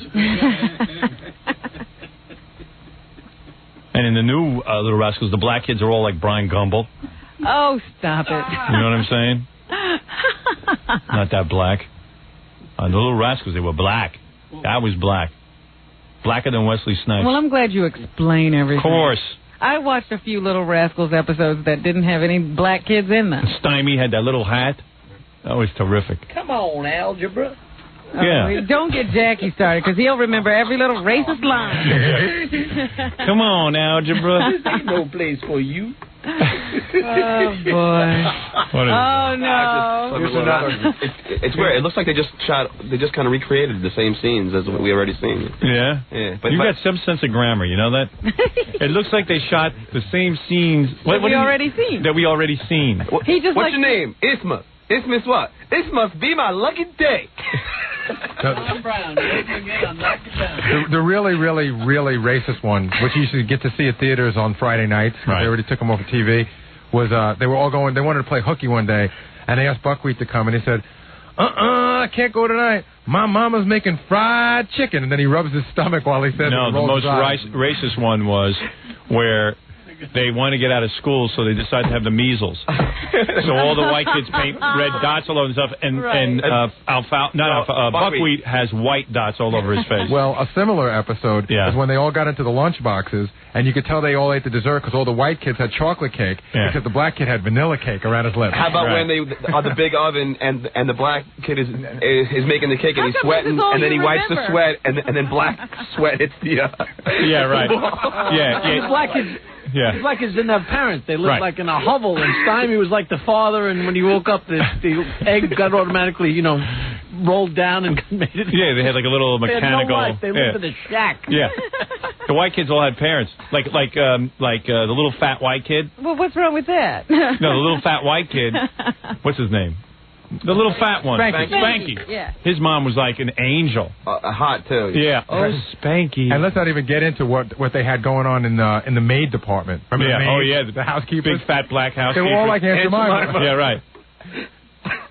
Alfalfa. They can't put that in the new one. Chased by a wild man from Borneo. Oh, yeah? Yeah. You want me to beat him up? No, how about when Buckwheat's hair used to go straight up in the air whenever he got scared, and his eyes would bug out of his head. But when you watch that as a kid, don't you don't start, think that John. you don't see racism when Yeah, John didn't see, he didn't John see doesn't colored see it people. today. John doesn't see colored people. Seriously, I'm telling you, there wasn't. John still doesn't Robin, hear how I his saw it is black kids hanging out with white kids. I didn't see. Yeah, and the black kids were really happening. My favorite rascal was Stymie. Oh, you're so good. No, you're pretty liberal. You know what? You're not prejudiced. I didn't know you liked Stymie. I like him too. So Howard, did you watch? Some of my best friends are like Stymie. Did you watch it as a kid?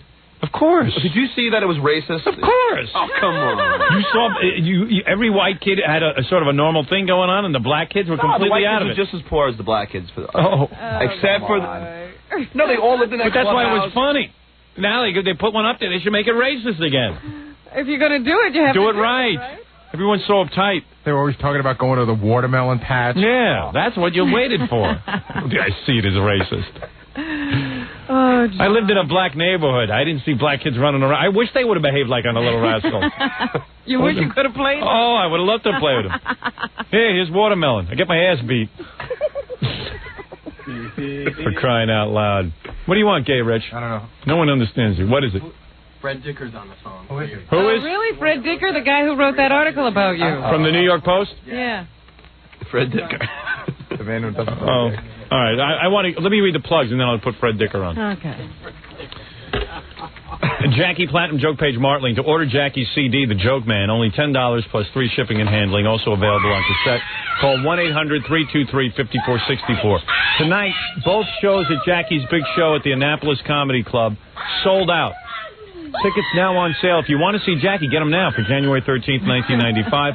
For information and great dirty jokes, call 516-9221. He's like Barbra Streisand, Jackie. You can't get in. That's right, all sold out. Fred Norris Band Saturday, Roost 3, North Bergen, New Jersey. And don't miss Stuttering John's Band playing at the Roxy in Huntington, Long Island, August 6th. That's tomorrow night. Don't miss Stuttering John's Band on the Conan O'Brien Show next Wednesday night, August 10th. Howard, it'll be next Friday now. They moved.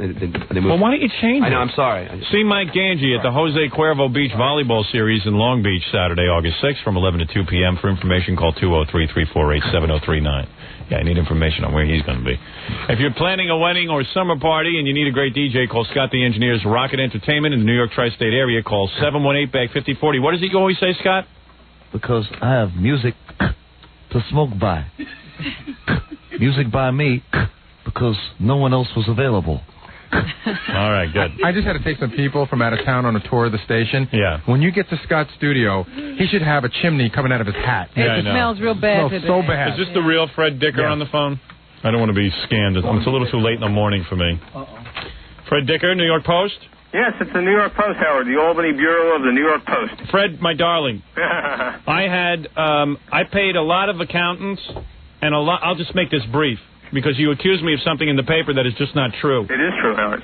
Oh, you They're can saying up here you're just another politician. You lied to the public. Fred, watch what you say, because that's slanderous. That is slanderous. I did not lie to the public. Yes, you did. You did not have to disclose Fred, your why? income. Of course I did. Fred, Howard, genius. you're not representing the law Fred, properly. listen to me carefully, and don't take it so literally. If, in fact, you look at the disclosure, the financial disclosure. I have it in front of me. Okay. Take a look at it. Yep. Category F. All right. Listen to me. Is that the only thing you have to fill out? No, That's all there was. And it's kept confidential, Robin. No, you it's never not. even had to make it public. Look at the. Oh yeah, you never would have gotten a hold of it. Let me tell you what you do have to make public. You're not listening. You're not. It is not confidential. Listen to me again, and I'll explain it to you. That thing F. You have to check off anything you have over $250,000 individually. Let me explain. If you have a bond, if you have a stock. You're changing the subject. I am not. You have to. You said you had to disclose. Listen, genius, Fred, listen to me. Listen to me again. Listen to me again. I'm going to explain it because you don't Oh, Fred, calm down. Let him talk. Let me explain, and then you can accuse me of being a liar. Number one, if in fact I have a bond over $250,000, I have to check off that bond and list its number. Do you understand that? Sure. Okay. Fred, if I own 50 bonds at over $250,000, do you think you'll be able to figure out my net worth?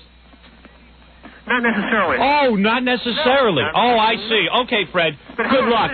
Keep calling me a liar, you. When you told the public you were pulling out, you said You're a liar. Disclose your income. I can't. You don't have to disclose your income. Of course you do. Well, the bond holding is not an income. That has to do with investments over the years. Yeah, but figure it out. You can figure out from my bond investment exactly how much money I make a year. You said your contract would be revealed. That is not what I said. I said my net worth would be revealed, and contractually, I will never reveal what my salary is. I have to reveal my net worth.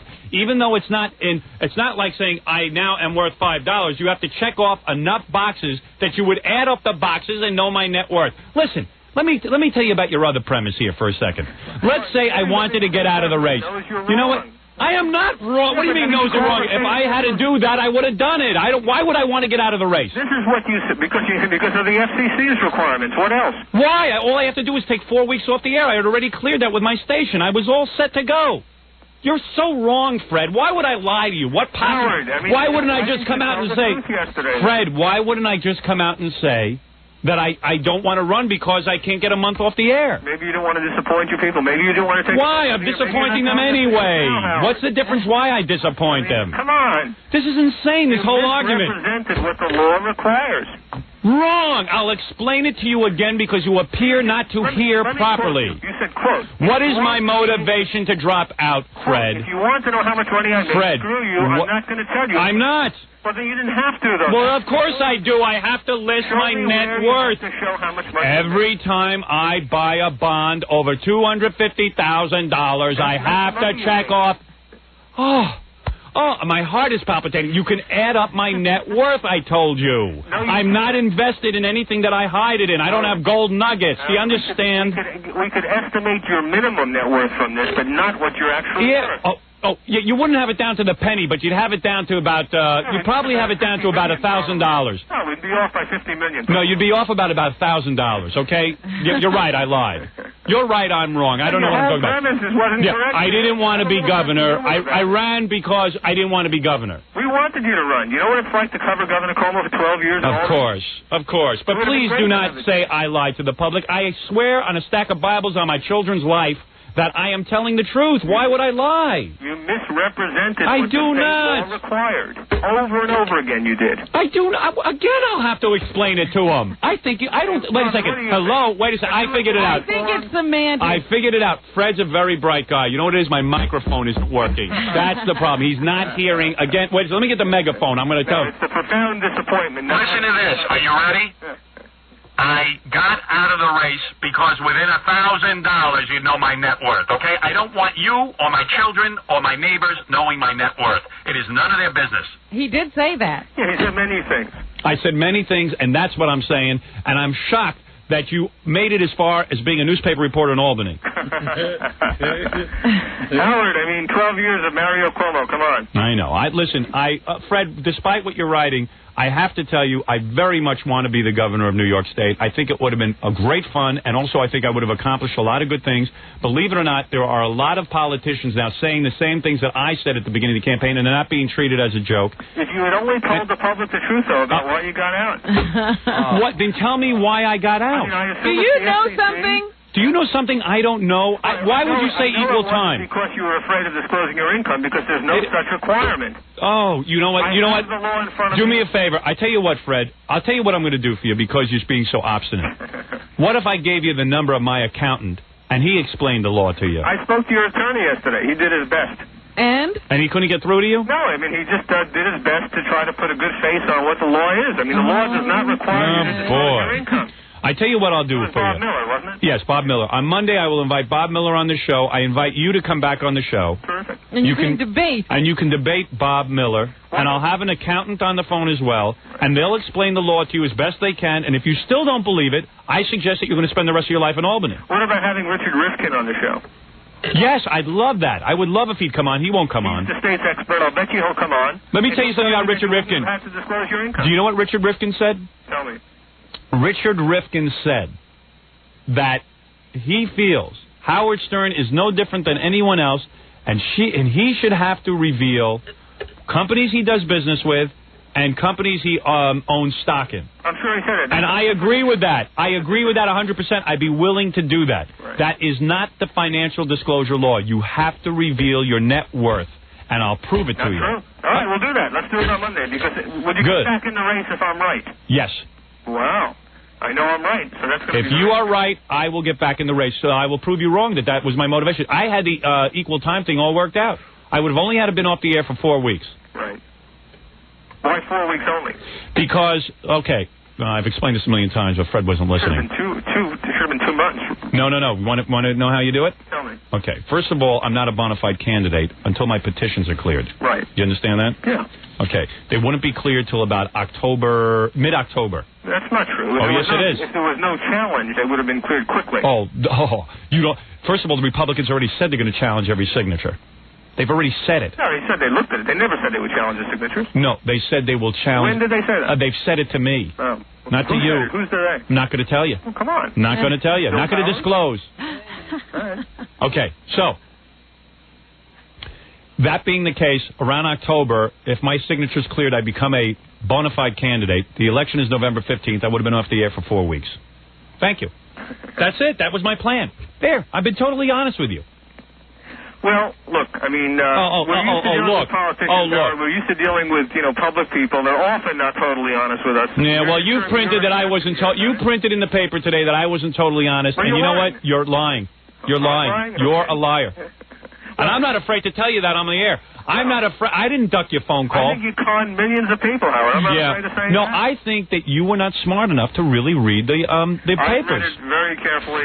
You're calling this accountant and this lawyer and about 30 other lawyers I have on the payroll all a-holes, that they can't figure it out. Only Fred Dicker can. They were representing your interests. You needed cover to get out, and they gave you cover. No. Why do I need a cover? So what if I got up at the press conference yesterday and said, you know what, guys? I can't find a way around the equal time thing. I can't be off the air for 4 weeks. Would you then say I was being honest? No, then we would have said, schmuck, why didn't you check that out to begin with? What?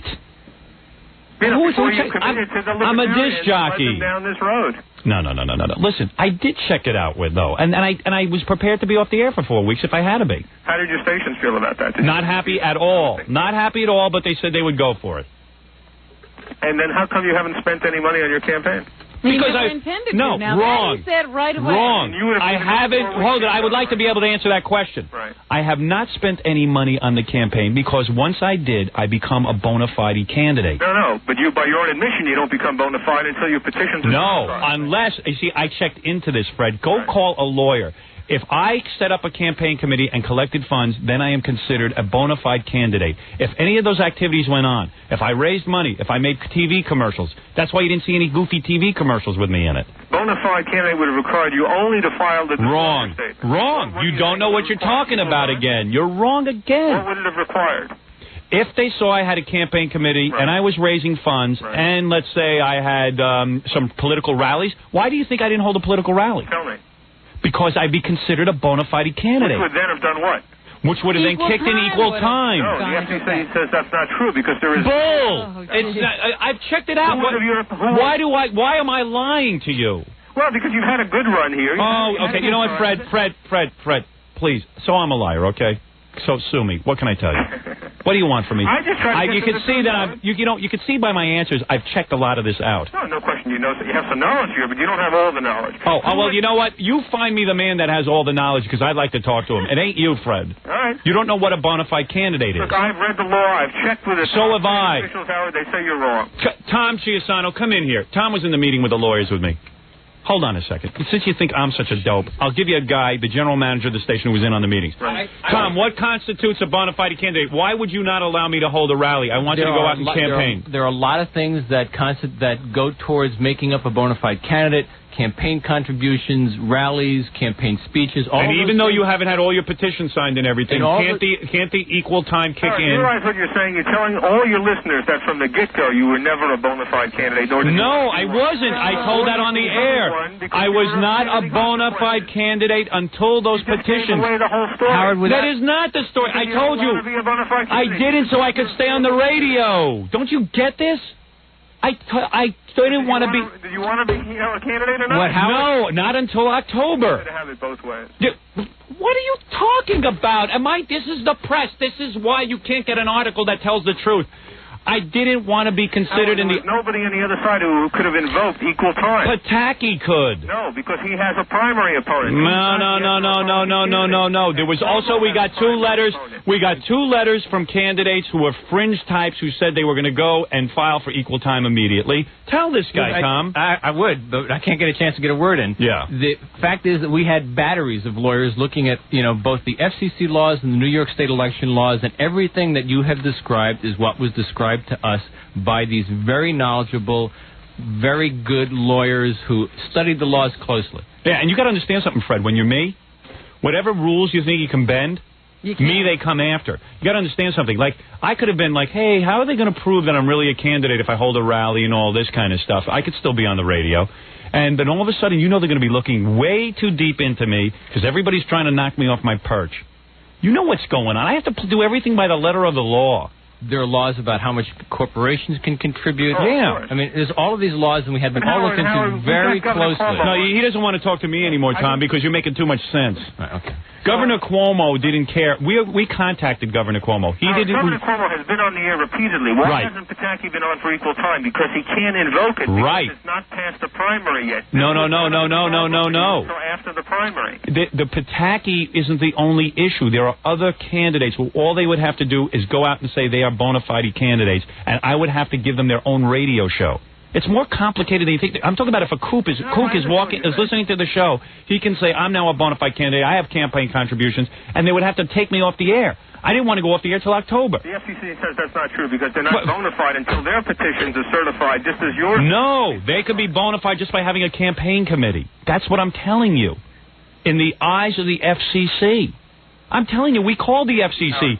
Did we call how many days? We called every day. We had our lawyers talking to them almost on a daily basis, making sure that each thing that we did on the air that was being done did not push us over the line. Yeah. You had a good run here. You got the publicity. He got a point of view, and he's keeping to it. You know what, Fred? I got to tell you something. You proved something to me today. Fred, you proved something to me today. Sure. No matter how much somebody argues or gives facts, if a reporter has an angle on a story, they will write that story the way they started out to write it. Because they go to their editor. He had decided before you ever dropped out of the race that you were just a goof candidate who wanted the publicity, and he's been waiting to write this story. Yeah, well, the joke's on me because I'm the only one who didn't consider myself a goof candidate. Howard, you're giving him his 15 minutes. I don't think he wants to let go. No, but that's okay. I don't mind arguing with him. It's kind of interesting. Well, we're not on the air, are we? Yes. No, come on. Your show's over. Stop it. Of course we're on the air. Howard, good luck to you. I hope you get he's a joke to that person. This time, seriously. What's sorry? I said I hope you're serious the next time you get into politics because it'll be great to have you. So, in other words, anything I just told you is completely negated. You're right, I'm wrong. Okay, thanks, Fred. Thank you. Right. I wonder where he got his law degree. Yeah, that's a good question. Look at that. I wonder. I wonder that, too. What is it? I want to go home. Okay. What is it, Stutter? Leslie West wanted us to just wants a plug. Leslie wants a plug. All right, plug him. He's a good man. One of the greatest guitar players alive today, and who knows how much longer he'll be alive. Go ahead. Exactly. Yeah, give him a plug. We're all in a good mood. He's playing at the Agora Theater in Cleveland this Saturday with Bad Company. Oh, with Bad Company? Yeah. Will he play with them, or he'll be opening or closing for them? Or yeah, I guess they're going to whatever. All right. Do a tandem gig. Good. Have a nice weekend, Howard. Thank you, Tom. Tom, you were in on all the meetings. Absolutely. I'm telling you, everything you said, I kept debating whether I should walk in. Right. But who were you debating with, by the way? Myself. Okay. Again, another debate with I will tell you, and I won. You were having a debate. I love debates because I always win. I'll tell you, that guy was Wait, here is Tom, courtesy of Fred, here is Tom debating with himself. Go in, Tom. No, don't go in. Go in, Tom. I think you should go in. Penelope would be very proud. No, it might upset your son. No, go in. All right. No, I can't go in. I have to practice Tell about the my time, Tom, you were debating yourself and your golf club won the debate. But Tom, you were in on the meeting. Absolutely. I mean, what more can I say? I can't tell you how many hours I spent on the phone making sure that we were doing the things that we should be doing. We weren't going over the line. Tom every day would come to me, you can't take any contribution. I don't want you going out and telling people on the street that you're going to go stand out on the street. Uh-huh. As soon as you do that, you're a bona fide candidate. Absolutely. The buttons that we produced for the first for the press conference you had here. They almost pushed us over that threshold for corporate contributions. In fact, that's right. And in fact, in the meeting, I remember the first meeting we had, I learned that the word wasn't bona fide; it was bona fide. Right. Bona fide. You threw that in a couple of times. I know. Did you dig that? Well, you're very funny because when you got very animated with old Fred there on the phone, you started to jump up and your headphones started to fly off, and then you pushed them up and your hair all went up. Yeah, ruined everything. Now it can't be on TV. Now your look is all messed up. All I know is I get very upset when people tell me that I've been in some kind of subterfuge. Evil cabal. Yeah, evil cabal. Like I've been plotting this thing all along. Evil cabal. They make it so hard to run. And by the way, when I got into this governor's race, I didn't understand any of this stuff. And did you hear what Fred said? If you had been forced out by the equal time issue, he would have written the article that you were a stupid schmuck anyway. Right. Well, we all know that. You should have known that before you got in. But the point is, I am a stupid schmuck, and that would have been a more legitimate article than calling me someone who was involved in some kind of subterfuge. Well, now, knowing and having followed the campaign as closely as I have as a newswoman, I could have shot all your arguments down. Yeah, well, but go ahead. Fred didn't know what to do. Fred doesn't know the law. Norris or the guy in Albany? What?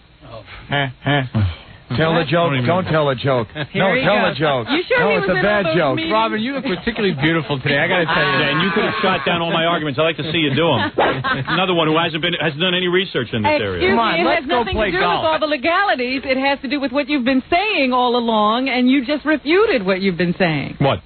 What? I'm not going to get into it. What, bona fide candidate? No. Bona fide candidate. Nope.